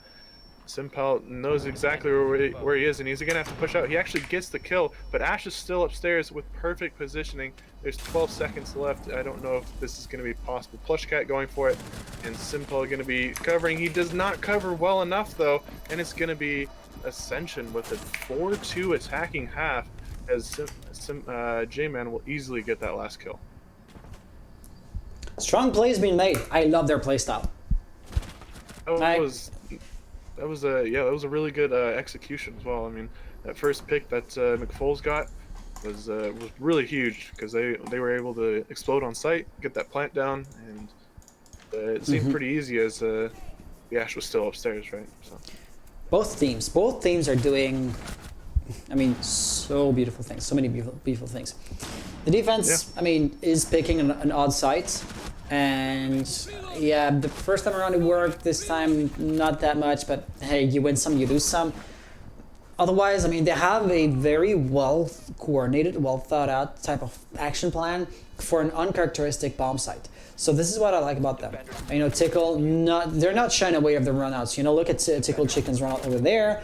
Gets refragged after that. That's unfortunate, but the runout itself was a success. Once the diffuser was planted, Simple right there with the aggressive runouts. You would not attempt that at home, except if you absolutely have to. So Salute Gaming, they are really comfortable in doing things that you would, at a glance of an eye, think to yourself, that's just pure suicide. But Ascension, they were ballsy to say the least in the way they got the diffuser planted. Maestro was dead, but the Evil Eye was right there seeing everything, and yet Salute Gaming were unsuccessful in denying the diffuser from being planted down in the first place. So both teams just doing great work, and I just want to see more. The good news is that was barely just the halftime mark. Role swap has occurred, so now Ascension will be defending the basement floor, and let's see exactly how they do that.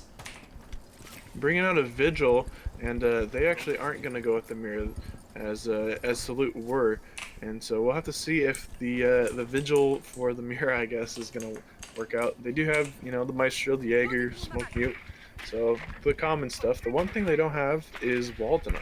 I don't see a K, I don't see a Bandit. They do have a mute, but we'll have to see. If you want to play devil's advocate, no matter which type of wall denial you're using, Sledge from above or Ash from above is going to get the gadget no matter the shape or the size of it. So, yeah, I guess I understand why you might want to bring the operator that has like the most amount of gadgets or that can deny the most amount of walls. For example, here, the mute jammers are going to be pretty hard to flush out, you know? Yeah, he's kind of bunkered down and into a bathroom there, and we'll have to see who is going to be. Wow, Known Titan ran past Simpel. He's probably pissing himself right now, because that was very close from getting him killed. Yeah, so he didn't make the grave mistake of like running in front of a live gun without knowing that the threat was actually there. But Simple made the even worse mistake of not getting that free kill. Nonetheless, jammers have been destroyed, so now Ace can just, you know, go nuts on the wall. He's likely to do that. McFalls is probably going to be the first line of defense against that, and I guess this is where like Ash comes in. She's probably going to try to kill him from above, but so far no dice. Oh, that good worked. impact trick. I think that actually did work. Yeah, for both of them. I mean, Golan could just toss out the other one, and now he's out of impact nades, and the other one that would maybe have had them was non-tied. He's now dead as we speak. So definitely, the ace charge is going to blow. If the attackers want to funnel in, that is going to work, but that's not going to be Golan who funnels in. He takes a nasty bullet to the face, and there's nobody near him to recover the diffuser with 38 seconds on the clock. I mean, they're not running to recover it, so I guess it is going to end up being just a match points or a deathmatch situation. And right there, oh no, with the shotgun at that range, he does not pull the trigger even once. Tickle Chicken getting a nasty kill on Gummy. They're not ready to try to execute the push, but oh, Sempel will be the last player alive. Doesn't have a hatch. Running down the stairs will be so predictable, so dangerous, and yet he has to try it. 15 seconds to go. That barbed wire is going to be in the way as well, and McFoles is just watching that angle perfectly. Simpel going down to the Alda, and man, that close angle was no match for him. You know, the Alda is a really heavy gun, slow moving, so you have to be ready. But if your gun is up, whenever you enter into a firefight, there's no way you lose it. Yeah, it's pretty powerful beast for sure, and even though it's been nerfed many times, people still love that gun, so. Rip the ACOG. I'm digging up ancient history, but that really just made the gun so good. Yeah, many So good. ACOGs have come and passed on many of these operators. Pulse. That was like years ago. Pulse with the ACOG. Okay, yeah, but looking at this, a 5-2 scoreline for the defenders. Do you still think Salute Gaming can bring this back? Oh, it's going to take a lot of willpower, that's for sure, and that first round didn't seem like it was a real indication that it was going to work out, but you never know. We see Ascension going lobby, so maybe they have some good tricks up their sleeves, and we will see. Actually, Gummy is going to take Chimera on this site. They didn't take it for the bottom site, but for lobby, they say, yeah, why not? You can already see that there's going to be a lot of emphasis put on the top floor. Just as always, you can just breach the floor and deny a plant from over there. So Salute Gaming can definitely not make any kind of attempt to get the diffuser planted without flushing out this top floor presence first. Gummy, you're totally right. That mirror window, or those mirror windows, are interesting, but limited in scope, you know? Of course, it's going to be really, really easy to deny a plant here on A, but on the other side, onto B, he can just cut off the crosswalk from the, you know, he has a cross angle. Oh no! Gummy! Gummy! Can't deny a He plant. looks very confused as much as I am, and I think that was through the double door of main. Yeah, that was, yeah, over there. And that was a lot of damage taken off. He's probably not going to want to peek too much after that. So that was, I'm not exactly sure who that was, to be honest, like somebody in the main stairs before running up. But right now, it is going to be like the top floor roam clear. McFalls will be the first line of defense. The shotgun at close range could be dangerous. Oh, he saw. That's twice now. Weight blanket once was rotating. The second time was like a drone being tossed out. Definitely twice that McFalls could have gotten a kill, and he failed to capitalize on that. I am going to figuratively like give him a pat on the hand. But now he is going to be pushed, and the grenade was well cooked. He had no chance to survive to that whatsoever. Numerical advantage thus comes to Salute Gaming.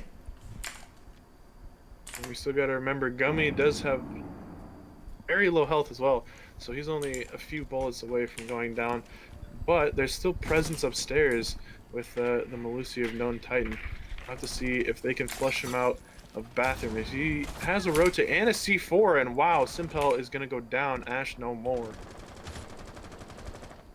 Yeah, so that's down to a 4v4 situation. Neither team really has the upper hand, but the health pool definitely would favor the attackers. But I would say they're making fair time. Not great, but not exactly bad either, right? They have more or less flushed out the top floor. No roamers are left over there. You still have J-Man from beneath. I mean, he's just watching the angle through the hatch. So he is watching an extremely narrow like portion of the map. And if that one and only single angle was to not be pushed by the attackers, he's going to have to run up the stairs to be able to be pertinent again. And that would be time costly. 40 seconds to go. You can see Golan, he's eyeing that double door. Plush cap right there to try and help as much as can be. But, I mean, crossing is going to be the tough sell, as Gummy is still there, more or less unchallenged. is playing this attackers are in. slow as the diffuser is starting to go down. Ace will be planting on the double door. There's gonna have to be good recovery, but man, shotgun lays somebody out as there is a heavy presence going all the way upstairs. There's at least one going upstairs. This known Titan. We'll no. see somebody not get the kill. Tickle Chicken's still alive upstairs, and he actually dropped all the way down. So multiple kills coming out. Tickle, yeah. Sledge is down, so non-Titan should know that he's the only one above. There's somebody right beneath him. He's gonna die before his feet even touch the ground. He does not. Right behind you. Okay, Flash Cap with a double kill. I guess he was butting inside his time, and that ended up paying off. But Flash Cap, you were slow to react. All right, well, interesting little round there. It almost seemed like it was kind of the same kind of story as when Ascension won on the lobby, but Salute kind of did the same thing. They were just able to push upstairs. There was a lot of people downstairs for Ascension as well, so that could have been a factor for why they were able to pull that off. In the end, it looked like it was going to be a good retake, but I just couldn't hit a couple of their shots, and that was kind of their downfall in the end. Yeah. What's up with these weird bomb sites? So we're going, you know, they have free sites. They have still lobby and upstairs, I should say. And we're going archives and tellers. Might I just toss a suggestion in and say maybe the meta has evolved in such a way that these bomb sites are now truly superior? Definitely could be. I mean, the top site has been played through to death, and yeah, it could definitely be it. But we'll have to see if it's worth it for sure. As I mean, we saw what happened last time when Ascension, or sorry, when Salute were defending the site. They had pretty much the same sort of comp, right? Just a bunch of C4s playing underneath the Chimera and the castle, and yeah, we're gonna have to really see if it plays out any differently, as it's almost the same setup almost. I mean, it virtually is. You're totally right. Non-Titan, or there was no Matzi. I'm not exactly sure who that was. It like a Melusi. Melusi also has the natural cell. There was a Maestro with the Elda in the surface stairs. But all around Ascension, they were able to sneak a plant under Salute's nose when they were attacking that bomb site. So they should know exactly what the dangers of that area are. And I feel like they're acting accordingly. Look at like McFalls. He's above, and so he can just walk down and basically come in behind the attackers. But that is going to be... He didn't. He missed it. He missed it. Oh no, Trigger Discipline. Revealing his position without getting a kill in return. He wasn't droned out after all, right? Leaving us with non-Titan, only guy above. And he also is going to be encircled in short order. Shoots a drone down. That, you know, that's playing the map. He wants to be eating up as much utility as possible for the attackers. If they were to like toss in 1 or 2 flash grenades after that, that would be like ideal for him. But so far, McFalls probably should come back up, as I would say non-Titan is desperately going to need some help. Right there. He gets a kill on... Right there, now that's going to be Zophie. No, I was imagining a double kill, but no. That's going to be a double kill by Wade. McFalls wanted to come back up. Yeah, he wanted to like refrag, but he just presented himself to get the double kill. That's unfortunate. That is so unfortunate. You know, McFalls should have been upstairs already. That way he probably would have gotten the refrag. That was just a reactive type of playstyle, which is so much weaker than a proactive playstyle. Words, words, words. 3 remaining defenders are beneath with the nitro cell, and there's a drone right there in the hallway. It looks like Simple is having a field day. At this point, they can hardly afford to just keep on looking at the ceiling, and as such, they can hardly deny a plan. There you have another frag. That probably is going to be a 3rd. Wow. Salute Gaming bringing it back. Wow, that was, it looked like it was going to go the way of, it looked like it was going to go the way of Ascension. I honestly thought once they got that first kill, you know, they had quite a lot going. But then Zofia just got a double kill out of nowhere, and that's really turned the round as well as Simple. You know, you got those 2 picks, 3 picks, I think, downstairs. That's how the cookie crumbles, especially at that site. I mean, you got to pick one of them, and I don't know, was that the right call? That's really the question at the moment. So. Yeah, it's always hard to say. They visibly knew what they were doing. I mean, the guys weren't roaming haphazardly, just like by trial and error. Because, of course, you wouldn't be bringing in a half-baked strat into a playoff. Or into a finals. Not exactly playoffs. I am just messing up the technical vocabulary, but you get what I'm trying to say. Otherwise, Salute Gaming, their strategy was well coordinated, well prepared, but it looks like they prepared and coordinated just a strategy that is not as strong as they may have thought it was. Yeah, it looked like they were looking. They were looking really good, right? They had the roam upstairs. They got the first pick. He was sitting pretty good. McFoles didn't really have to push up the stairs. I don't know if he actually did push up or if he was just kind of holding the angle. Either way, Weighted Blanket had two very nice shots onto the two players, immediately getting that quick double kill. So I don't know. Either way, this is gonna have to be a completely different round on the side of Ascension, as they did win this site last time they went there. So. Yeah. So, historical data is something, but it's not the end all be all, because the team that just lost can use that previous round as a basically learning round. They can figure out why they lost, update their play style, and turn that previous defeat into a victory. So anything definitely is possible. You can already sense how aggressive Tickle Chicken is going to be. Tossing a nade would be dangerous, but oh, is he going to be run out? Oh, Non-Titan wanting to capitalize onto that, but he's just going to be a total fail. As, I mean, he loses so much health, and Plush Cap actually is going to be down there to recuperate or to receive that rotation, and he just cut him off. He gunned him down where he stood. No orders were given. Gummy is still going to be at the top floor. J-Man even a floor above. So already in a 3v5 situation, the defense is spread so thin that they're going to have to either pull off a lot of impressive kills in rapid succession or fall back together pretty quickly, because without that, I don't see how they could just survive there. Oh, this kill coming through from the mute as well, holding a bathroom, and Foles is looking like he's trying to go, but Gummy is still holding his ground, doing a lot of damage. There's multiple kills going, and they even it out to a 3v3. This is going to be huge if Ascension can pull this back. Oh, but no, there's nobody on sites. Golan could just sneak a plant under their noses. I guess they're all hankered around a trap. Or hatch, sorry. But... Huh. I don't know, this is... This is a weird not round. looking good for Salute. That's a weird round. Bomb located by attackers. Wade is now on sides.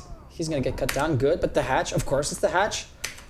So leaving us with Golan, 1v2 situation. He is on side, and if he plants where he stands right now, he would not be cut down by the hatch itself. I guess Gummy could just use the shotgun.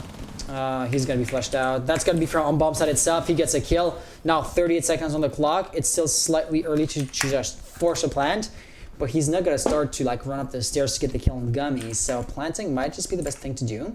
He's not been watched by an evil eye as we speak, and if he's not moving, he's not making any noise. Diffuser will be planted, and Gummy doesn't know exactly where that is.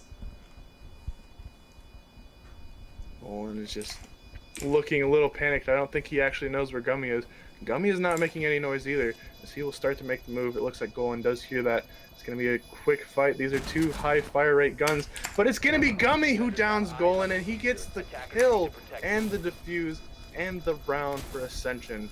That was very close. It looked like either of them had very, very close chance of getting instant headshots. And oh my goodness, I thought that was going to be Salute's round for sure. Ascension bringing it back from a 3v5 deficit to win that is that's pretty big, as it puts them to match point. Hi, can we call it for what it is? That was a comeback. That was a clutch. Sure. Big Congratulations! Congratulations! Yeah. It was not like the most impressive, because it wasn't like a 1v4, 4 kills in rapid succession, destroy the diffuser, yay! But I mean, slow and steady. That wins rounds as well. They knew exactly what they needed to do, right? They knew they were down 3-5.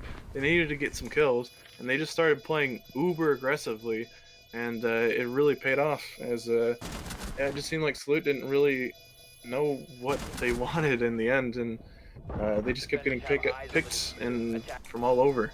So. But here's the bad news now. This is officially a match point situation for Ascension. Salute Gaming, they were down 2-5. So they bring this up to a 3-5, 4-5, you know, it seemed very doable, okay? But Ascension win a single points, and now they're literally backs against the wall. Or I should say figuratively, they're backs against the wall. Any mistake now is going to cost them the map. But they have shown that they have a semi-limited comeback potential. Do you expect Salute Gaming to bring this into overtime, or is it just a lost cause at this point? You know, I really thought that if they would have won that round, it really would have been kind of sealed for them. That would have been 5-5, and I think they would have taken the advantage. But I don't know. Ascension took that round. That's a big motivator, especially in a clutch situation like that. 3v5. That's pretty demoralizing if you're on the side of Salute. Yeah, it's gotta be. So yeah, it's really up in the air. But I don't know. At this point, I would say no. It's not the end all be all though, because Salute won the first map. So, if J-Man runs out, he gets a free kill. And, like, there was nobody outside in the courtyard to refrag plush cap. Maybe you would have had the sledge over there that was repelling. But, I mean, that's a maybe. And still, I totally understand why J-Man didn't want to run out. And I guess the peaceful option of avoiding conflict might be the best in that case. There's a bit of damage coming through on mute, oh. but the smoke actually getting absolutely annihilated from somewhere off Repel, and yeah, that's a pretty good opening pick once again. Falls really just is pinned here. He cannot move. He can't pick the doorway, of course. If he moves to the west, the rotation wall or the rotation window is going to be the end of him. So he's going to have to die there. At best, he can get a kill or two. He gets one, so that's a start. Shotgun being pulled out. He gets a second one. Nicely done. Tickle, repelling in. He wants to get the refrag, but is it just going to be a third kill for McFalls? So far, it's going to be hard to tell. Oh, he is like a hunter tracking the spray. He's stalking the spray. Oh, the ping! Hey, triple kill for McFalls. Now he has vertical. If he wants to jump down, Golden would be dead, but that would also be quite aggressive once again. Is it going to be an ace? He could get the kill and plush pretty quickly here. But the stars aren't going to align. Oh, unfortunate. We'll have to see. He's still roaming around the map somewhere. He could pull it off. Oh, that was not... I went back on McFalls expecting he was the one running up the stairs, but no, that was J-Man. Okay, no ace, but I mean, still, at this point, yeah, Golan is gonna have to try to salvage the map as a whole. Everything rests on his shoulders. Two defenders are very low on health, so those are two quote-unquote weaker opponents, and he just killed the one of the two with full health, so that's also gonna help out as much as can be. But he himself is quite low as well, and the timer is not going to be making him any kind of advantages or any kind of favorites. So I hardly see how he could get that. He has the smokes. It's not going to be easy, but he could use them to try and sneak a plant under the attacker's noses. But once again, I wouldn't hold my breath on that front. One of the smokes will get zapped away by Jaeger device, but Golan actually getting that headshot. Very nice peek. He does suspect there's somebody around, but man, he's just going to have to go for the plant. This is exactly the same as last time. And yeah, that's going to be a good half on the side of its Ascension. We're going to go to Villa. Yep, Villa it is going to be. Interesting, impressive. Yeah, that was literally the opposite scoreline from Oregon. So Ascension obviously knowing Consulate to the T, and you know, winning it by a pretty good margin for sure. So let's look at this. So 13 kills, 11, 12, 12. We're not going into overtime, so you won't be seeing like 5 or 8 people with like plus 10 kills.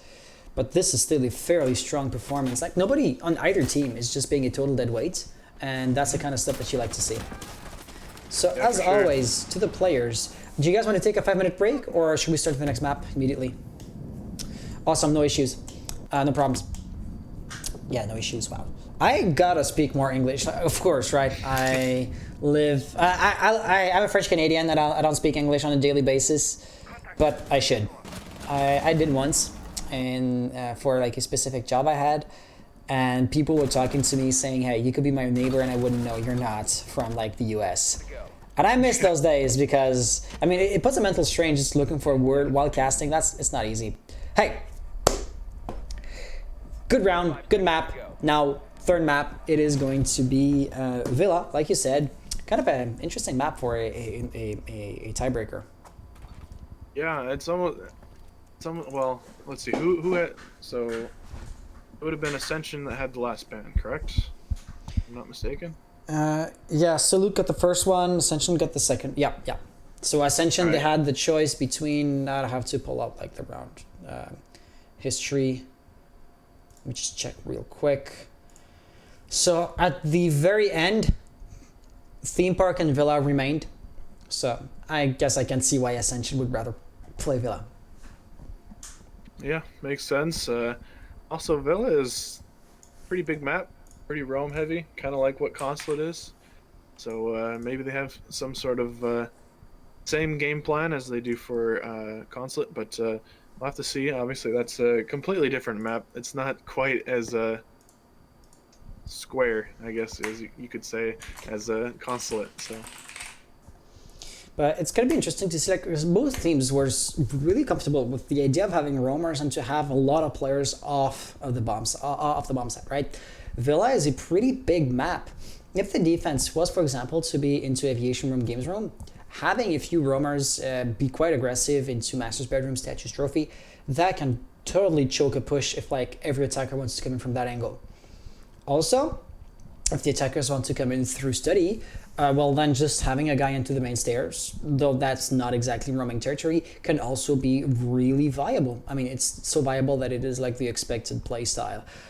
Ergo, this map really rewards aggressive offside plays. I mean, staying turtle strat onto the OBJ really doesn't work here, flat out, right?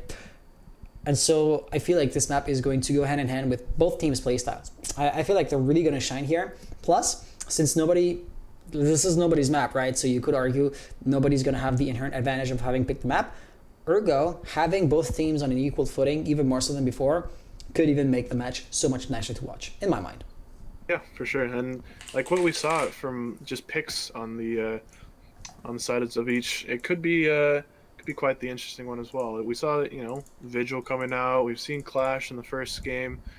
We've seen some random picks here and there. The Jackal, the IQ. The Salute have been a little bit more concrete in their ways, but other than that, yeah, it's been a little bit different for every single one, right? So. Yep, absolutely. God damn, I cannot type for my life. Yep, so of course we're going to be ready whenever the players are. So as soon as they tell us, let's jump right into it. Plush Cap, Silk Gaming already ready. So Ascension are the ones like taking a 5-minute break. Want to maybe recap the previous map, because a lot of interesting things happened there. Yeah, I mean that half from Ascension on attack was kind of crazy, honestly. I mean, 4-2 on attack was crazy. Was yeah, a lot, especially since it was their map. They probably wanted to have that outcome right away. So yeah, that's I think that was a big motivator on the side of Ascension. Even though Salute did come back, they did crawl their way back. They got a couple rounds on attack as well, and yeah, it really just came down to really minute things in the end. I believe that to be true. So the players are ready. So yeah, third map is going to be Villa. Ascension, you're in the orange team, but you're attacking first. Good luck, have fun, and may the best team win. Let's jump right into it. I gotta update my Stream Deck's hotkeys because I am going back to clicking with the mouse, and that is time costly. Like in the audio, you hear like the music of the game loading, and I'm still looking for the mouse to click the right button. God damn it! Operator bands: Villa, Thatcher, Jackal. I'm just gonna put this up there. Maybe a Nomad if you want to be roam heavy as the defenders. Maybe an Ace. On the defense, it's going to be a Chimera. We'll see a Thatcher for sure. And there you go. How surprised, he says, with the perfect sarcastic tone. Yeah, it's the, like, we've explained it enough. We don't need to... Let's not rehash. Yeah. But nice. Yeah, okay, so I would still have expected a Jackal because the roam game can be quite aggressive on this map. Not that it always is, you know? Okay, let me delve down another rabbit hole I delve down every single time. This map features 3 staircases, which is not always the case. 3 staircases and 3 floors. For example, just compare it to Coastline. 2 staircases, 2 floors. The map kind of is ranked, so you can drop down in the courtyard, but you get what I mean. And so you could argue without looking at the map layout specifically, only those factors should make the roam game so much harder on on Coastline compared to Villa. And yet, somehow, for some reason, I don't see that many roam games on Villa compared to like what you could hypothetically expect, considering what I just said. So this is why a Jackal could have made a lot of sense. If the defenders wants to play aggressive, I mean, they're going to have plenty of room to shoot and then just disappear and have the attackers chase them. Like, if the attacker wants to commit to flushing out a roamer, you can spend a lot of time in the basement if you want to go down that route, you know? Yep, for sure. Yeah, we'll have to see what kind of roam game goes on. Weighted Blanket possibly taking this Mozzie. Still has a little time to 6-pick, but it doesn't look as if he will use it. We'll see a Nomad 6-pick coming through from Neo Lazarus from IQ. And yeah, I think, I don't know, it kind of seems like Salute don't really go for the roam as much as Ascension is. Ascension is pretty aggressive. I mean, they still go for it. They still have those kind of extended top floor holds. Oh, you can already see it. But yeah. Look at this, look at this. I don't know. If you toss it out too early, like one of the initial drones might see that you're there and they might expect it beforehand. But at the end of the day, if you want to reinforce it, if you want to have an Aviator and 90 Hallways presence, you got to establish it pretty early on. Simple with the Electro Claws. Once again, nothing too surprising. I don't know if there would be a way to like hide the Electro Claws a bit better. Exactly where are they, by the way? I might be dumb because, for example, putting an Electro Claw here, I don't know, in the sink, could be an nifty way of hiding it. It's probably like in the ceiling or higher up. Okay, I see, I see. Yeah, and also on attack, what we're seeing, J-Man is actually bringing Iana again. So they haven't really brought Diana on Consulate, but they are gonna bring it out for Villa. So we'll have to see what kind of changes that made. I rarely say this, but like the white skin does please me. You know which one that is? Probably an Alpha Pack skin, right? Yeah. Ah. That's unfortunate. You can't just buy out the skins you want. Okay, details. Wade, you know, he's alone, roaming on the other end of the map. And I don't know how long, or Simple as well for what it's worth, I don't know how long it's going to take them to realize that the push isn't coming from that angle, because they are, strictly speaking, not contributing to the defense, and therefore it is artificially creating like a numerical advantage for Ascension. Ergo, Salute have to realize quickly that the roamers on the other side of the map must come back ASAP on site. You know, it seems a heavy Astro push. As man, he's gonna try to peek that. That's gonna be a no avail. Tickle is just gonna get absolutely slayed, and yeah, he didn't even do much damage either. So. As you can see, the desk here has been totally destroyed. Not sure if that was like an Ash charge or something, but there was no way to hide behind that. Motzi being too aggressive. Not Plush Gap. J-Man with a triple kill. And the Gemini Replicator just for good measures at the end of that. Nicely done. That was yeah, that was quite a quick round once it came to fruition there. That was an execute that it almost seemed like Salute were just not expecting. It's like they weren't expecting them to come through bathroom and just annihilate everybody, I guess. Tickle Chicken taking a questionable peek and losing his life for it probably didn't help that either. And yeah, that was, in the end, that was a very quick execute, and it was executed very, very well. You know, there's always kind of like two choices as the attackers, and I know I'm dumbing this down extremely because, I mean, Rainbow Six is so nuanced, but you could either try to come in directly on bomb site. That would limit your exposure to potential roamers, but the bomb site proper is basically the single best guarded room of the entire map because of its nature of like being the OBJ, right?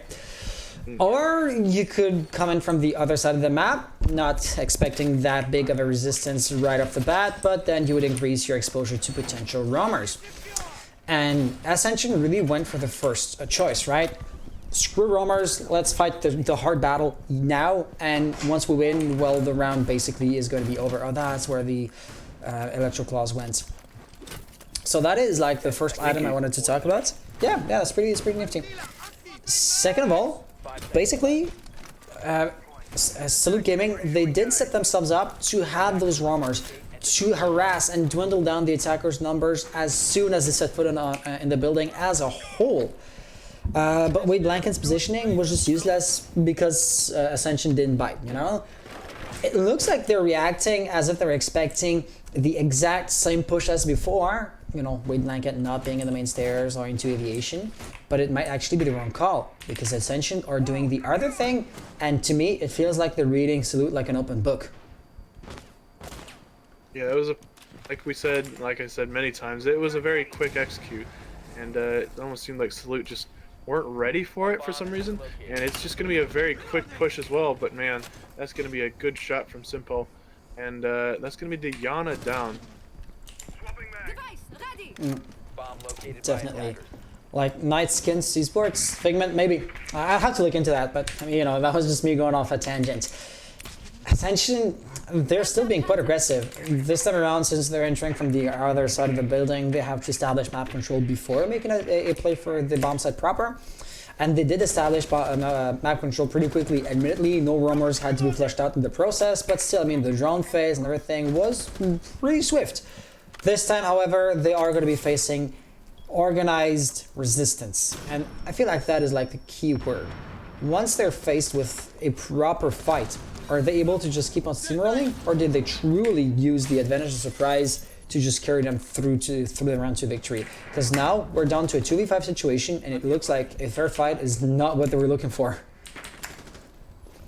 Yeah, they're trying to find those electro claws as well, and proved to be quite sneaky as well. So you're gonna have to see if they can get that going. As Neo actually, like Foles lost a little bit. I think he lost one of the sets.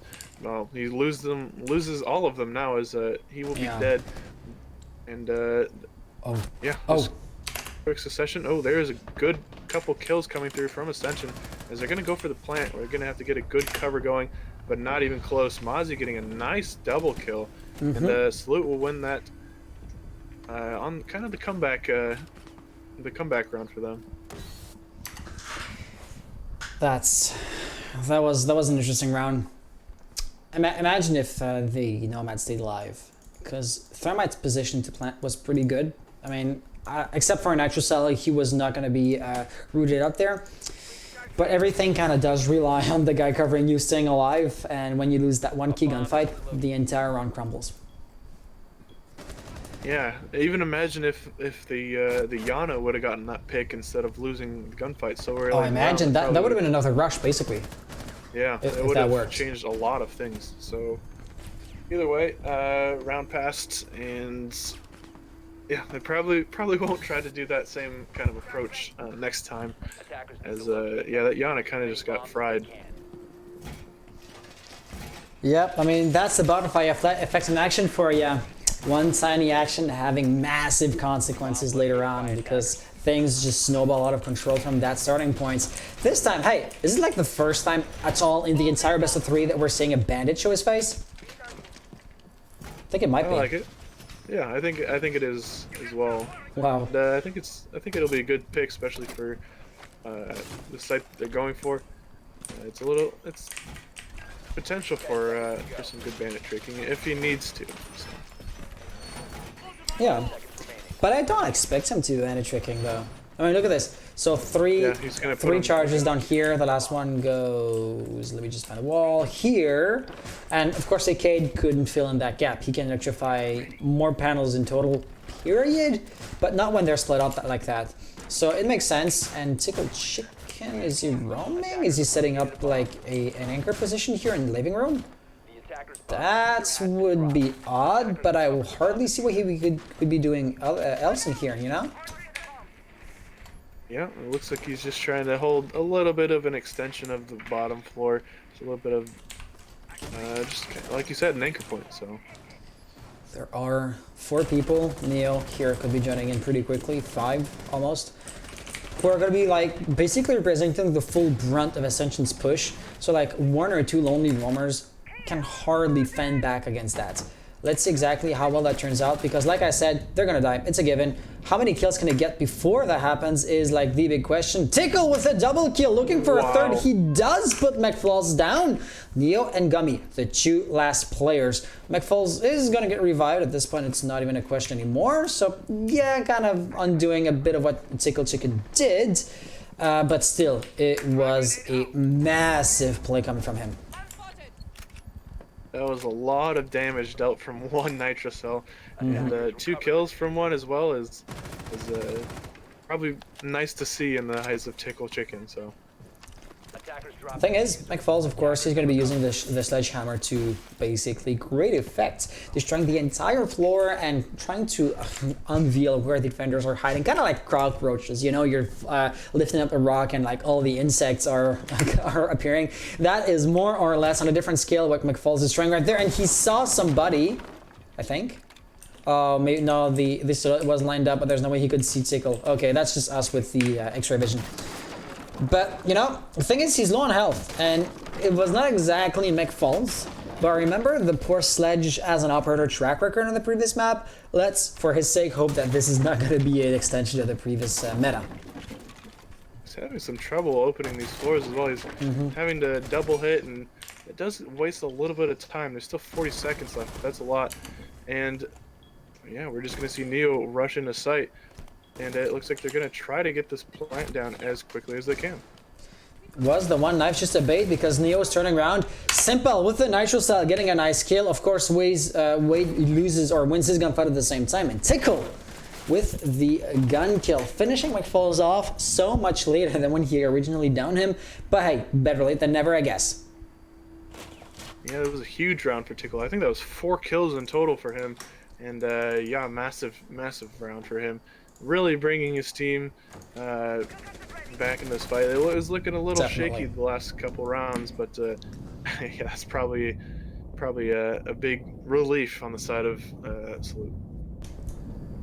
So at this point, we have a 2-1 scoreline for the defense. Nothing too out of the ordinary so far, but you know, I would keep my guards up because some maps seem to be fairly normal, and then everything just became pretty wild with a few unexpected bomb sites, picks by defenders, or just aggressive roams, or even rushes that we've seen once or twice.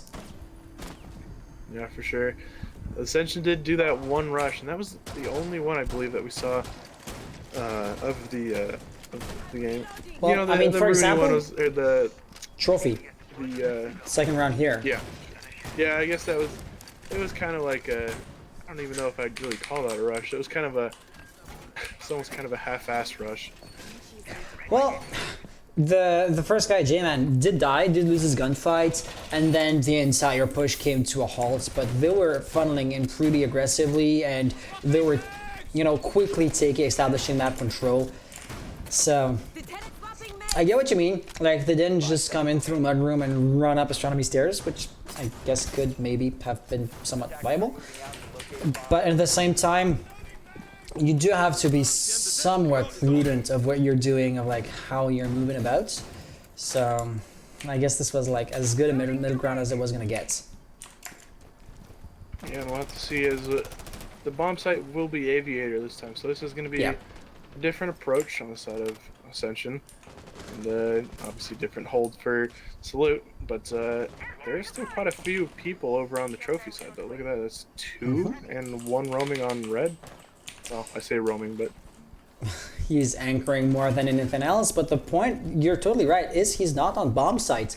I would not expect Ascension to be able to funnel in as quickly to render him like too far out of the bomb site to be able to deny a plant or anything. But you're right, it would only take like 1 nicely cooked grenade from J-Man, followed by a rush or a coordinated flash grenade, whatever, and the attackers could be on bomb sites. Diffuser would still not exactly get planted, but a retake situation still is very uncomfortable for the defenders. First pick going to be going on the side of the defense, and that's going to be immediately refragged actually, so. They threw me for a loop as both Lone Titan and J-Man are using the G36, so I was kind of unsure there for half a second. Gummy is the one and only bearer of the diffuser, so he is not exactly making too many aggressive plays right now. It looks like the team as a whole won't be moving for bomb site just yet. Better to dwindle down the defenders' numbers even more, because that really seems to be what they're going for. Wade Blanket just barely missing out on a kill there. But, you know, contact has been made, and he knows that there's two silhouettes now in that one study room. And oh, the defenders are being spread extremely thin. Wade Blanket, last player alive. J-Man with the huge pick. And the aggressive plays probably were the right thing, the right choice to make, because you want to clear like the one flank before the other guys are coming in from the other side. So he was on a very, very strict time schedule. But you still gotta get those kills, and those kills didn't end up happening. It was good. It was a good rebound on the side of Ascension. They really brought that back, you know, to make the game even at least. And nice storm, pretty much too. I think they lost one person total. So yeah. All of that puts us in a 2-2 situation. It's interesting to see how sometimes neither team is able to get the upper hand. But in the same breath, seeing an even scoreline on that map should, in theory, favor the attackers. So Ascension would have the early lead according to that shaky metric. yeah, we'll have to see, especially since they're changing up ever so slightly. It seems like every round they change up just a little bit just to throw off their opponents. As Gummy's going to take the Ying again. We have seen the Ying before, right? We saw it on Consulate, so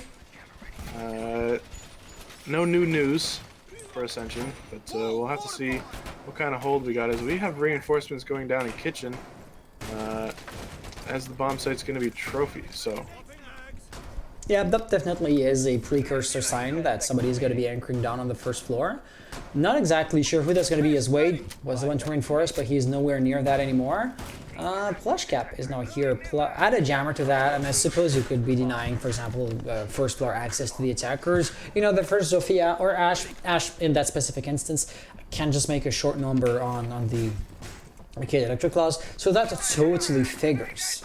However, it's always the same thing. If the attackers want to make a coordinated push for Kitchen, well then the one lonely roamer is never going to survive that. So you really want to like try and risk a life for that proxy secondary hypothetical objective. It looks like it's the case, but you know, time will tell if that's the right choice to make. About the same push as Ascension did the first time and won, you know, pretty handily, I should say. Bathroom into master kind of push. Let's see what they can get. Good. Did they get that? They did get one side, right? Yeah, correct. I was gonna ask because I didn't see the nade blow. Maybe it's because the nade was like above what the camera renders invisible. Or can a nade be destroyed if it hits like an electrified wall, like any other PC utility? Like I'm legit asking a question here. Or reloading. He still gets it while blind. But of course gets refragged right after that. He was never going to survive. Still, he did what he had to do, play for time, and that is just enough to allow Goling to turn around and just keep the kill chain going. J-Man now recovering the diffuser, trying to get the refrag. He's out of nades, so he's going to have to get this pure by gun skill. And oh, the camera, that's why he was not too happy. Right there, 2 kills in rapid succession. Simple and Plush Cap winning that for their team. I thought that was going to go up the same way as it did the first round, where, you know, Jaeger goes down first quite early. They tried to kind of push on a site, but that flash kill on the side of the Mozzie, that was very little bullets in his gun, so kudos to him for that kind of savior almost, as they got quick trades off of that kill as well. Yep. You're so right. Gun skill kind of seems to be more or less equal. Like, no single team is able to flat out outgun their opponents. And whenever you see that kind of situation erupt, it's always slightly unfortunate, because you now know that the one team is going to have to rely so heavily on like strats and positioning and brains that it becomes an inherent disadvantage or an inherent liability, because they truly know that anything like equal footing is going to be a disadvantage for that hypothetical team. So that's why I like to not see that situation play out here. What we're gonna have to find out is if Salute can go for a 4-2, or if they're gonna be stuck with an even round count at the end of their defensive half. They've had some success when they've been on defense, but I mean, that last game was not indicative of what they did in Oregon, right? So we'll have to see if Villa can grant them a 4-2, or if they're gonna stick with a 3-3. I'd say if we look at the round's history, or the map's history rather, the attackers always managed to get a 3-3 scoreline, and then the attackers ended up winning the map, you know, the team that starts on attack, that is. And here, that would be Ascension. So, if I was to look at the historical data, I am going to far as to say, if Ascension wins this round, they win the map. It might be a bit aggressive of a statement, because the game as a whole still is fairly young, you know, all things considered. But if the attackers manage to get the equal footing on the harder side, I mean, you know what that means once they get on the user side. Right here, we'll have to see. There's quite a few C4s underneath too. See the pulse looking up from below. You're gonna have to see. Is that gonna do anything? But the IQ also. No, I IQ right didn't even there. notice that actually. So Golan, I don't think he's gonna get shot from above, because there's so many like slats and like duck fence fans and that kind of stuff all around. But right there, for example, that's a C4, right? He knows it's a C4. Or like, is it a C4? Yeah, he saw it. Why did you not warn your teammate? McFolds just ran into that trap, and Neo, that's totally on you. Like, Plushcap did kill himself in the process, though. Yeah, no. So somebody killed Plushcap. In a sense, that's 2 nitro cells off the board for the price of a single one, right? Because you blew your nitro cell up, and you blew up one of your teammates that had one in the back pocket as well. So yeah, then the team kill is unfortunate. There's no way around that. Or was it a self kill? No, it was a TK. Okay. Like Simple got to kill Flush. C4. Pickle still has his. Simple is the only one that doesn't. So either way, still a lot of C4. Well, I say a lot as Golan uses his. And right here, Neo really opening up the floor. I mean, you lost Sledge, right? So the one that could destroy the entire floor now is gone. But you know, breaching charges do still stack up when you add them one on top of each other. Plus Ash, plus Sophia. I don't think I have to delve too deep into details here. Golan does not have the greatest gun in the game, but he's single-handedly holding back 3 attackers. That is no small task, and of course he pays the price for that. You know, he played for time, and now his teammates did have enough of that sweet time to turn around and to react to the attacker's new positioning. Now with top floor control. Yep, exactly. But that almost was a nasty double kill. Still, I mean, Gummy never would have won because of was a bandit upstairs. Almost Simple actually just dropped down. Gotcha. I guess it would have been the Jaeger then. So either way, that was that's a 4-2. Good positioning. I think that was good positioning from everybody. And like you said, yeah, 4-2. So this is gonna be interesting. This might be a very, very close game. We could possibly see overtime. Last game of the night. You know what? I was thinking just that, because usually 3-3 would signify that the attackers have the upper hand. 4-2 kind of signals that it is actually an equal footing match. And if I was to say either one of these 3 maps is going to go into overtime, this one kind of seems the most likely. Of course, anything still is possible, because we say, oh, these teams are pretty well on a pretty equal footing. Neither one is able to just outgun the opponent. I mean, we've said that time and time again, so you know what I'm talking about. We've seen Salute defend. But Ascension, if they were to not have any strats on this particular map, well, then everything could crumble simply because of the role swap in a sense. I don't think that's going to happen, because these teams really do not look like the team to be not having strats on the map as a whole. But we have to wait and see to know what actually is going to be happening. So far, extended hold seems to be the name of the game for Ascension. And of course, as always, all of those resources, utility, reinforcements, jammers, manpower, time, you name it, is not going to be deployed on bomb site proper. So if Salute were to come in from Master's bedroom and directly onto OBJ, the bomb site itself might be slightly less defended than it otherwise would have been. Yeah, what kind of holds are we gonna see out of Ascension now is already a little bit different. We got the Goyo coming out to play already. Have to see what kind of influence that has on the round. And something on attack that I noticed, we have double soft breach and, well, I mean, technically we have a lot of soft breach. We have Ash, we have Zofia, the Buck, the Sledge. I mean, everybody but for Nomad, or Nomad, Hibana is a soft breach.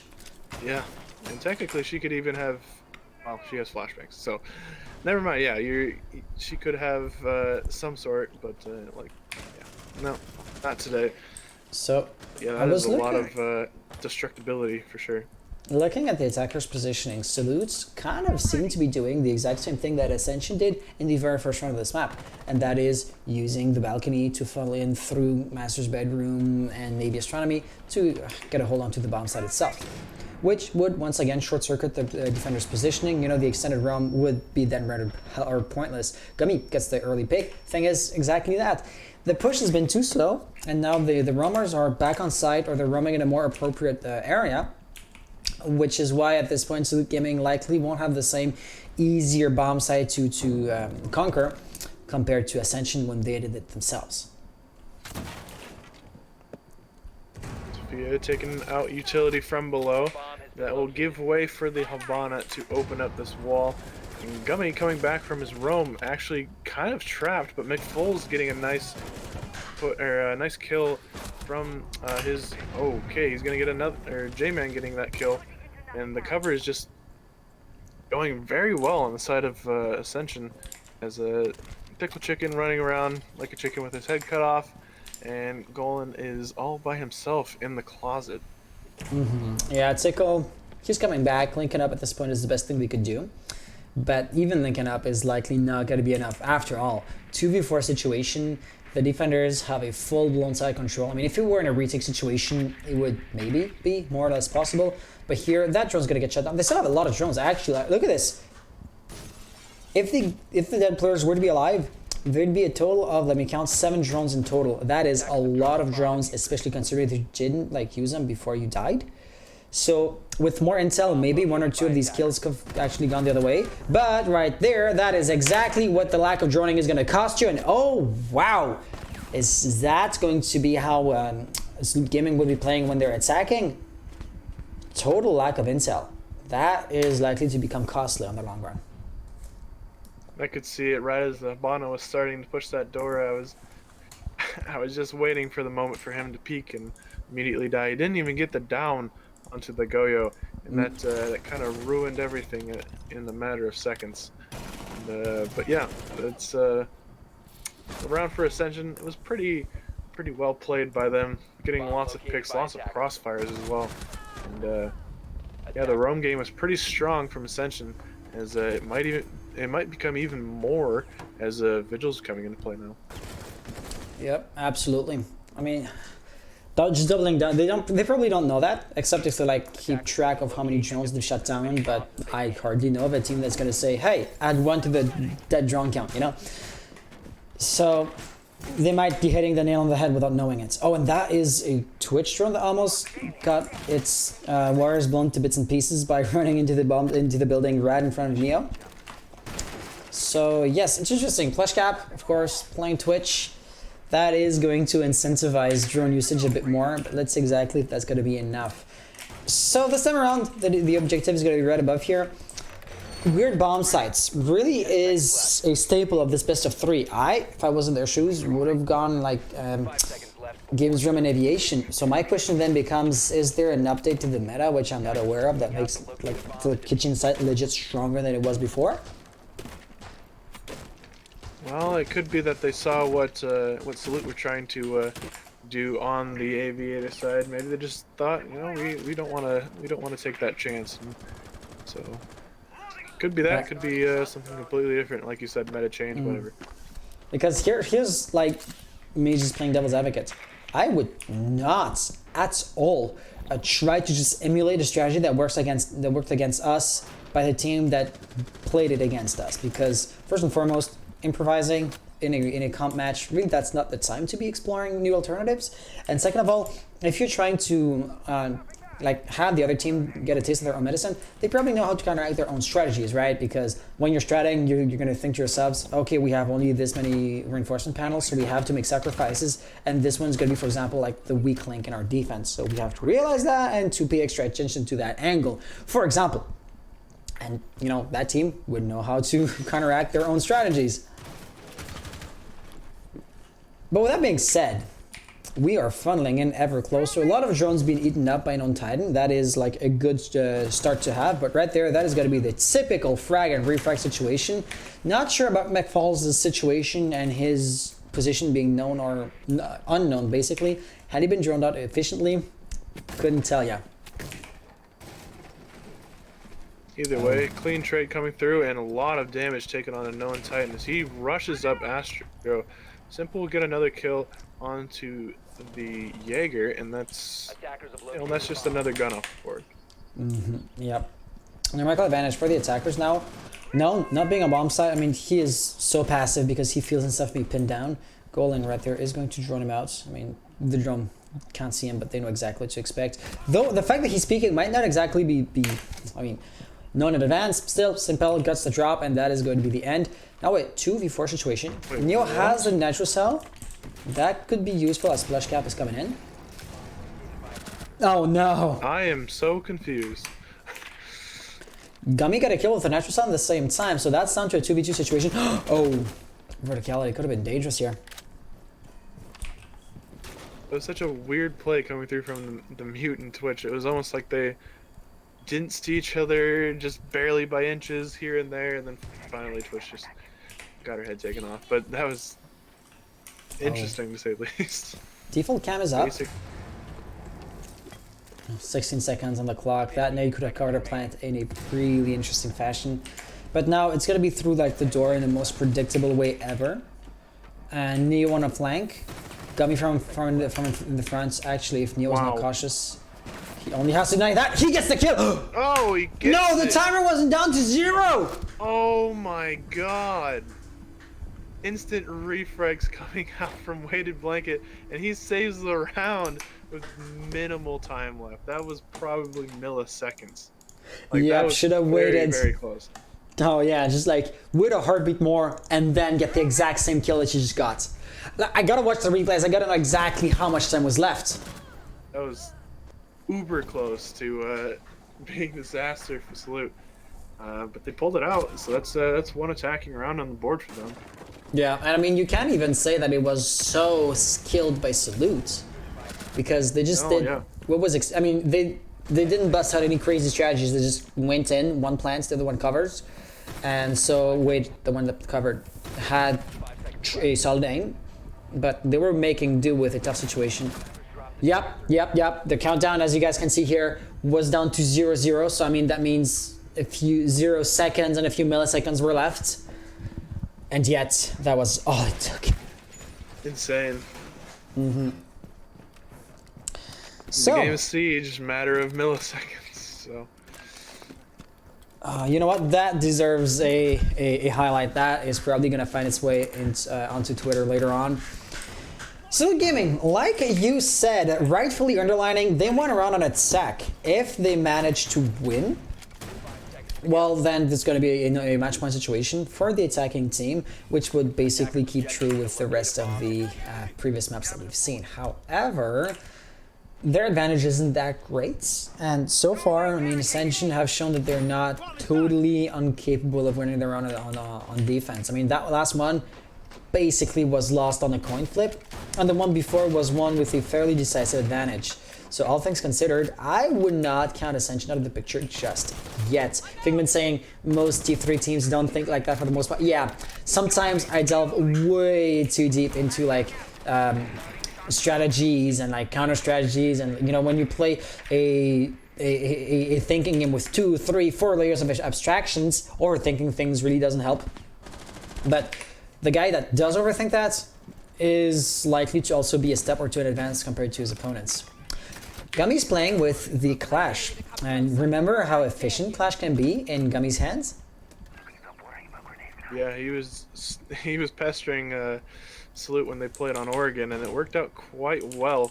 So we're gonna have to see what kind of presence it'll have, as it looks like they're just gonna plop her down right in 90, have a shield to pretty much just the human camera seeing everything, and Pickle Chicken might discover that. No, not sure where she moved to. He's right there. Oh, I see. Thing is, I mean, Ash could be a danger, so I totally get that. That's probably totally expected at the end of the day. But overall, he's being really passive at this point. Like, what's the best thing that could happen? I guess he could just eat up a bunch of Ash's mags, but then Ash would never like run out of ammo trying to destroy the shield, because I mean, you know, the shield, the glass isn't gonna crack. That's a grenade being cooked, likely gonna blow, but I mean, there you have it. He lost like 5 HP. Nothing worth mentioning. Oh, there's actually a bulletproof camera feeding intel, though Gummy kind of acts as a human camera as himself. Simple also could use like the breaching rounds to try to get a few hits onto Gummy, but it is once again is barely going to be chipping away at his health. Nothing worth using that kind of utility for. Yeah, Wade Blanket's taking a lot of damage trying to fight this. As Golan will go down, that is hard breach off the board. So that's a huge pick. I don't even know where that was on the map, but nonetheless, he will no longer be putting down his Habana charges. So Simple is no longer in the window behind him, so Gummy can once again take this aggressive position, and you can see the attackers are losing health slowly but surely. Thing is, Diffuse is being planted, and that plant is not covered by the Nitro Cell. Actually, 2v3 situation. Nasty kill right there by Simple. Gonna try to plant again. Thing is, Wade Blanket is kind of occupied right there. He falls down, and I would be so surprised if the plant goes through, which it will. Oh no, potatoing the shots, but he's out of there alive. Thing is, Gummy at this point is going to be such a big problem. But he's low on health. Of course, Ascension cannot know that, or Salute cannot know that, but with the Ash charge, he could have killed her. Oh, unfortunate. Unfortunate. There you have it. Round 1 by Ascension. Defenders win. That was a big round 2, bringing it back to a 5-4 deficit, and yeah, it's just getting closer and closer. I feel like throughout this match, there's no real decisive winner at this point, and it really could come down to overtime. It's starting to look like it could, for sure. Oh, definitely. I mean, so far, the ratio is basically 2 rounds for defense for 1 round for the attackers. I mean, it's literally what we saw in the first half. So if that ratio holds true, yeah, we would definitely see a 6-6 situation. I wouldn't be too surprised to see, for example, the attackers Sleep Gaming win the upcoming round, which is going to be in Trophy, because that's where we went 3 rounds ago. But, historically speaking, Ascension won that 1 round before. We'll have to see if they can win this one to get themselves on the match point, because obviously it's almost like once they get the match point, it's big morale boost for either team, as oh yeah, both games have been to 7-4, right? So I guess this is technically kind of the same situation that we've been having. So if Salute really pull this one out, Ascension are looking real dire, obviously, because match point will go to Salute. Yep. Let's look at this attack here. I mean, it still is a bit early, but if you were to analyze the defenses, not every wall right here has been reinforced. That's a nice way to, for example, circumvent if there's an aggressive play into the windows here under the door. Other than that, extended hold, because that was to be expected, of course, but not too many players, right? McFalls is there, J-Man is roaming, but he's not roaming in the same angle. Okay, so it really is going to be McFalls and Gummy. So this, in a sense, also creates the same kind of opportunities for Salute Gaming, because the bomb site for the first few moments of the round is going to be hardly defended by 1 or 2 guys at most. But as soon as you stall, as soon as Ascension gets the memo that you guys are not attacking from the main entrance, well, then those roamers are going to be heading back on site. It might be still a bit too early for that. And so if Salute Gaming, like they seem to be doing right now, are putting the full brunt of their force onto that bomb site, they would have the numerical upper hand, and that should help them out. But, you know, should really is the right verb tense here, because J-Man gets the first kill. That's the advantage for the Ascension, and the roamers at this point, of course, are back. C4 did get wasted there, so no damage actually from the C4 either.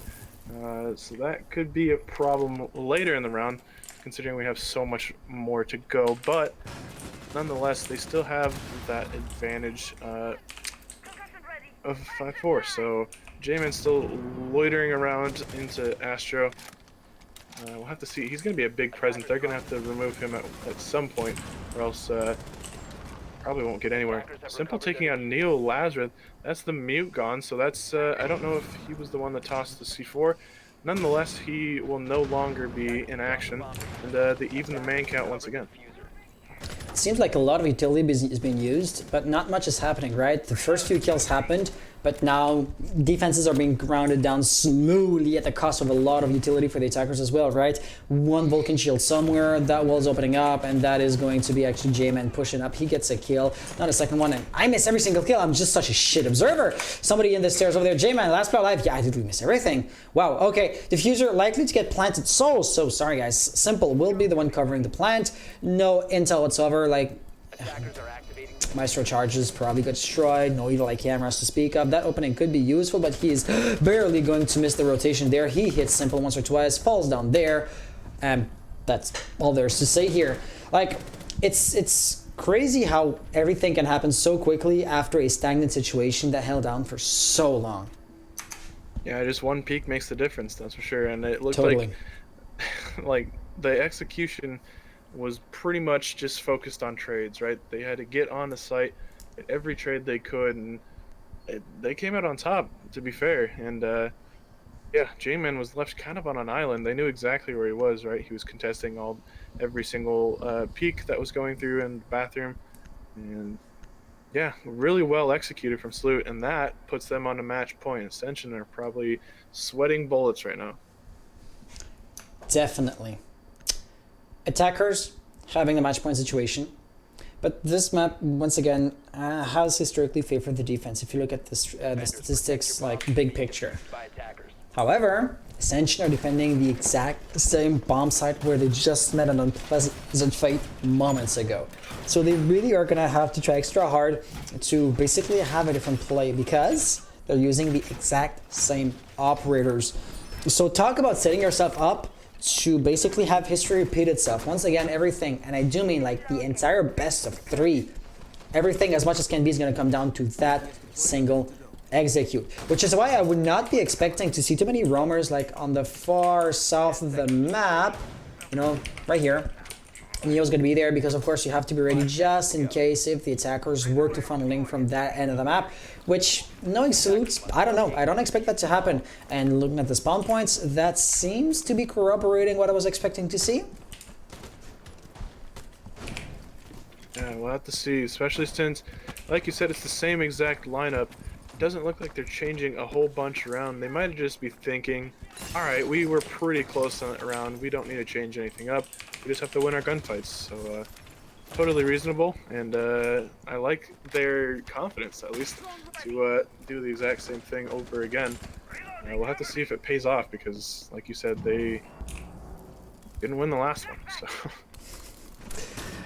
Indeed they didn't, and really, I have a feeling of deja vu, and that's because it is the exact same thing that's, you know, unfolding on our eyes again. Mech falls from beneath with the impact. Oh, that's actually quite clever. If somebody comes in through either the door or the window, he's gonna see them. And right there, it looks like a silhouette is creeping up. They're moving all around. Not yet ready to come in. Oh, right there, he missed him. Oh no! Oh no! And Tickle, was that actually Tickle he missed? No, okay. So Tickle's gonna get the kill on Gnome Titan. That was the Maestro, like an early pick. That's good. You know, playing denial, off the board, that soon. huge for Salute Gaming. Over there you can see Gummy's holding the cross angle, but he's just not peeking enough. Plushcap with another kill of his own. Mech Falls is going to have to get back on side pretty quickly. And yeah, you can sense everything just falling apart. Gummy with a nasty kill. That opening can be turned against its former masters pretty quickly. Wade gets an important frag on McFalls. Now the defense is spread really thin. Oh, and that Jaeger could have been the linchpin to salvage the round. At this point, this seems like GG. Diffuser not being planted just yet, but you know the Nitro Cell is going to come in clutch. If you use it too early though, it is going to be over. And yeah, that was just a waste of utility. Walking up the stairs is so predictable. He runs heads down into a bunch of fire. Salute Gaming repeating history. If you remember what I said, Salute Gaming were the ones to send Ascension into the losers bracket, and there they'll stay. Yeah, that's another 7-4. We've seen 7-4 on all 3 maps today, and literally kind of like the same things going on. Once you got the match point, you know, you had the 6-4, and they just have won every single one that got to a match point. So GG's to Salute. They played really well. But don't forget about Ascension, because they played equally as well as, and put up a valiant effort, especially winning that coastline 7-4 as well. So. Yep, definitely. I mean, the one map they took was not to be scoffed at. Yeah. Yeah, Okay. It was a pretty good round, or map. You know what we should do? We should try to we should try to get the Salute Gaming guys in here to get an interview.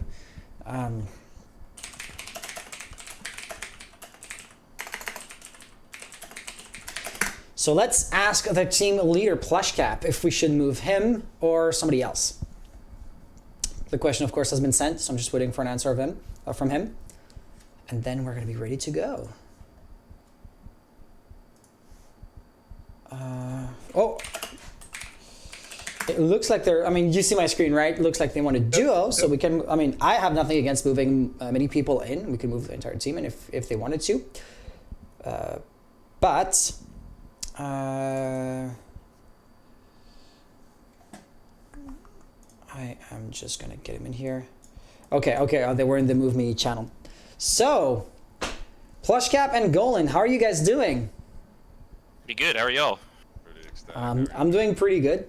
Yeah, I can imagine you guys just won, so you must be like hyped and like adrenaline pumping through your veins. We're just here saying, oh, looks like they won. I'm dumbing things down, right? But you guys are probably a bit more hyped than we are. Yeah, Absolutely. we were looking to close that one out, you know, with kind of, it was, I think at one point it was 5-4, and, you know, we were just kind of looking to shut the door, so, you Which know, you we're did. just pumped. Yeah, it was a big win for us for sure. Guys played great. So you guys were able to send Ascension in the losers bracket in the semifinals. So you did have a bit of history, and knowing that you were able to beat them before, were you confident going into the match that you were going to win this one too, or did you think maybe they're gonna like learn from the previous engagement, adapt, improvise, or any kind of scenario? Yeah, so they, like, we could definitely tell that, like, going into Oregon and both, like, Villa, I definitely know that we played them on that last time. We beat them, I think, 7-3 or 7-4 in Oregon last time, and then beat them on Villa 8-6. That was a barn burner of a last game. Though we played them on Villa, so they definitely hit the drawing board a little bit, and for sure, like, those first few defense rounds, like on Trophy and AVG, like I could definitely tell that they worked on both of those attacks and kind of caught us with our pants down a little bit. But just talking as a team and doing mid-game adaptations about like what's working and what's not working, I think that's like what really kind of saved us on Villa there. Yeah, absolutely. We were looking forward to getting back to playing them, and we were kind of confident going into it. We had beat them on kind of like an off day for us in the semifinals. And Yep. I think we wanted to prove that, you know, that was kind of like a fluke, and that, you know, we could kind of win in an easier fashion. So I'm really proud of the guys, and everyone kind of stuck together when, you know, they're a pretty good team. You know, we've had some back and forth with them as far as, you know, they win some maps, we win some maps. So, you know, we were able to just keep our composure, and just really happy that we were able to do that and get the W. So here's my question. Clash. Clash was a bit annoying, wasn't she? And I feel like this was like the one true ace card that Ascension had against you guys. Whenever Clash was there, it seems like you were losing the attack. Do you have any like strategies to counter her? Do you plan on like stratting a Clash counter? Do you plan on like target banning her when you play against Ascension in the future? Like, it's a general question, but to me it really seems like this was the only chess piece, to put it that way, that you didn't have a response to. Well, so like typically, like I was yelling at our Zoe player to like get around with the stuns to 90 to help out, man. Like I don't know if we necessarily like need to.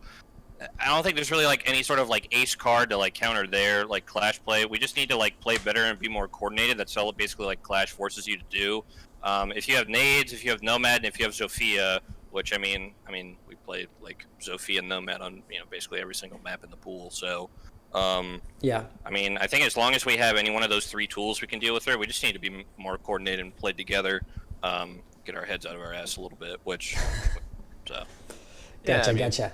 It was a little, frustrating. You don't see teams pull out Clash too often unless, they kind of don't like they've kind of run out of all their options. So it's not something that we're used to dealing with. But I don't necessarily like we would never target ban her. I don't consider someone that we would target ban. I think it just comes down to maybe just practicing.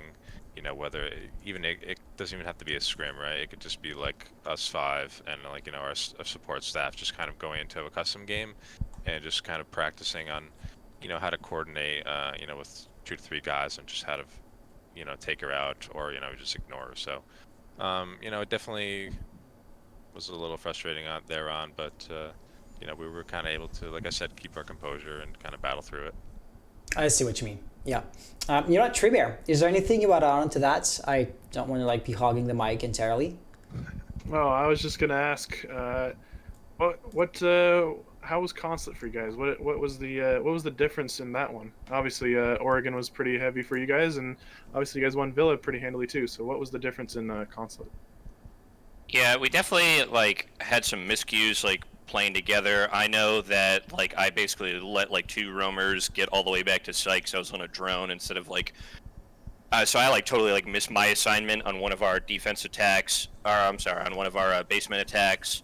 I think we just had some miscues and some like communication issues on the map.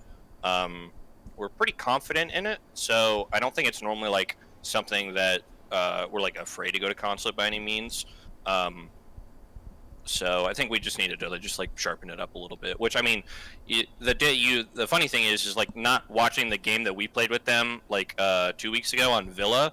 Like I'm sure we would have been like roasted in the Twitch chat, but it looked like so much better this week, right? So just need to sharpen it up a little bit in practice this week, and I'm not really too worried about it. Yeah. Well, I guess that's positive for you guys then that we didn't see your match 2 weeks ago. Yeah, I don't know if you guys heard, but we went down 0-6 against them and then won 8 rounds in a row to beat them on Yeah, Villa. you told and that me. was map 3.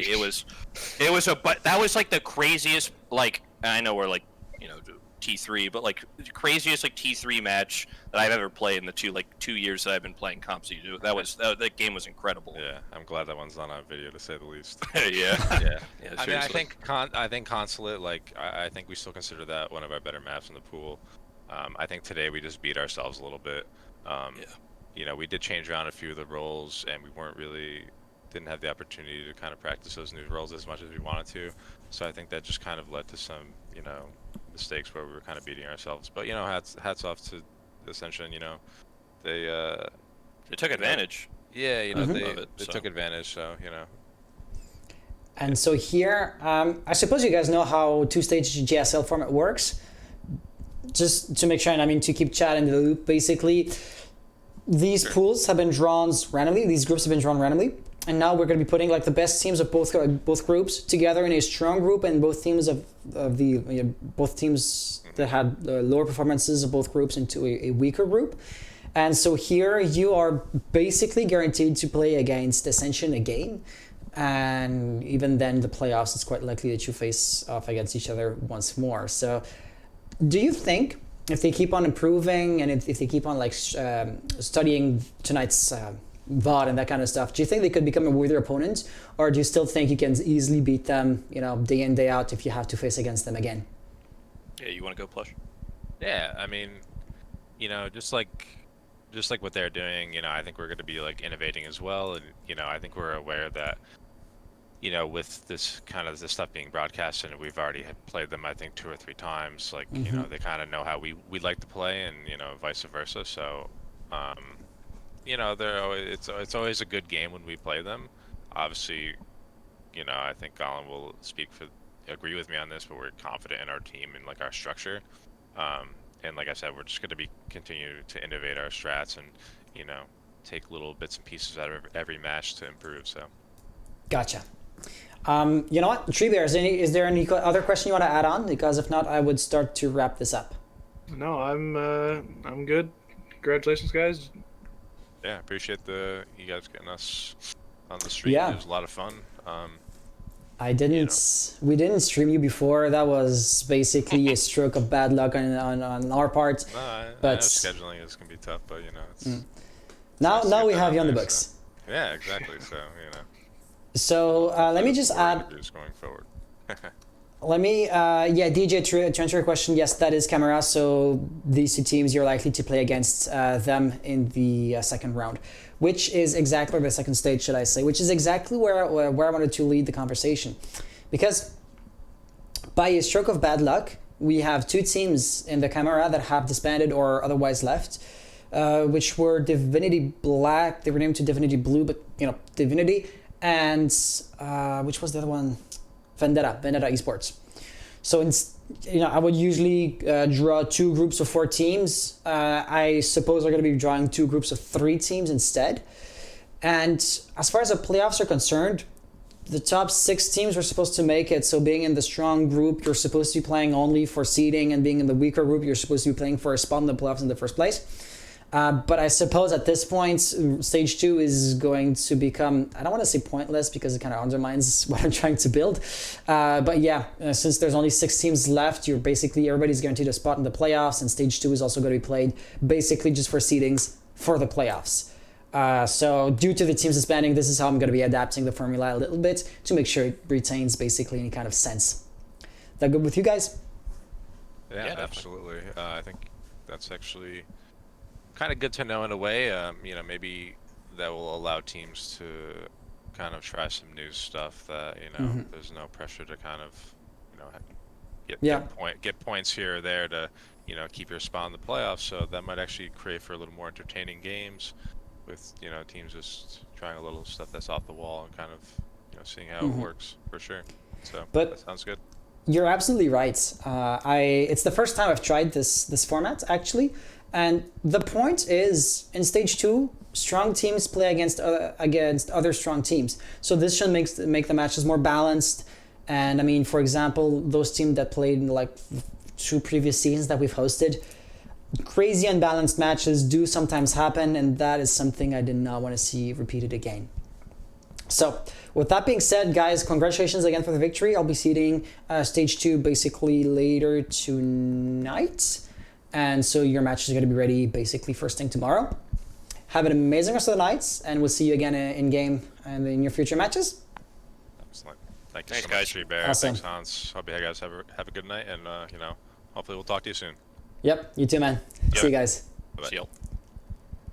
And so, Tree Bear, at this point, is there anything else you'd want to add on to that? Because I think we've touched up on everything except to close down the stream proper. You just gave me 3 hours of your time. The least I could do is allow you to shout yourself out, because you are soon going to be passing a somewhat crazy milestone on your personal socials. So I want to let you talk on that. Yeah, so March 18th, I will be streaming for 365 days in a row. And so if you guys want to go give follows at twitch.tv/treebear4p, I would be greatly appreciated. And I would love every single one of you. So I appreciate you letting me call that out, and appreciate anybody that goes and follows as well. So thank you. You know what? Let me just flip this upside down. I appreciate that you gave me 3 hours of your time tonight. No worries. Once again, Hey, it's it the was least I can fun, do. right? So it was a good night Oh, of yeah. Siege. So. But you know, that's the thing.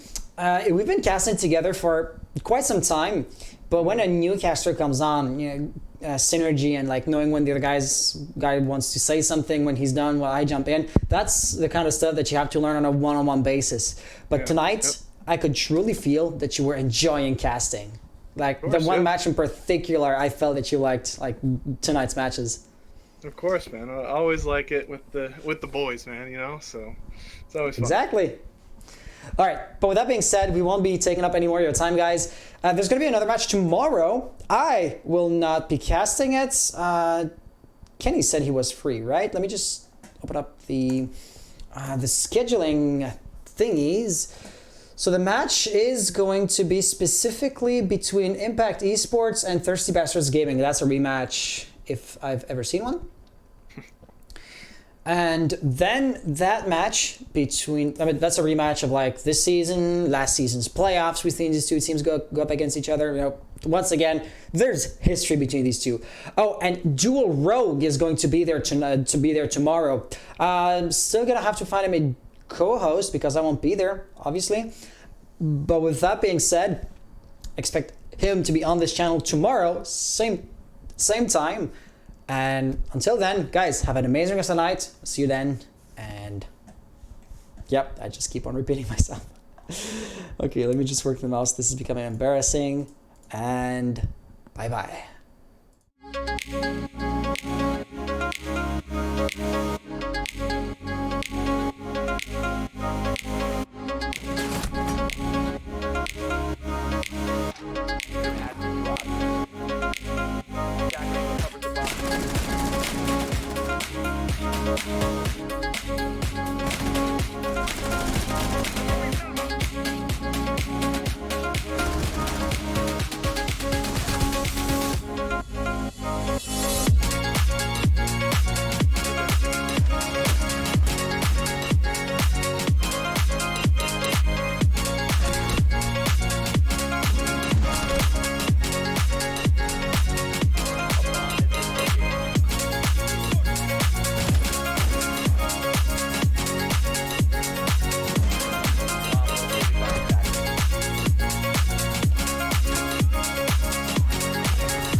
Attackers have dropped the bomb diffuser. Attackers have located a bomb.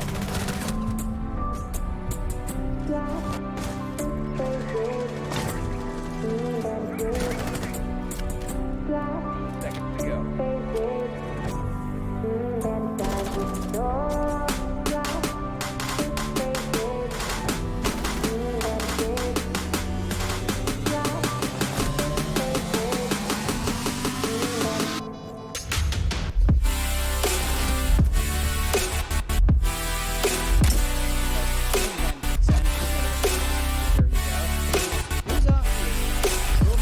Good, but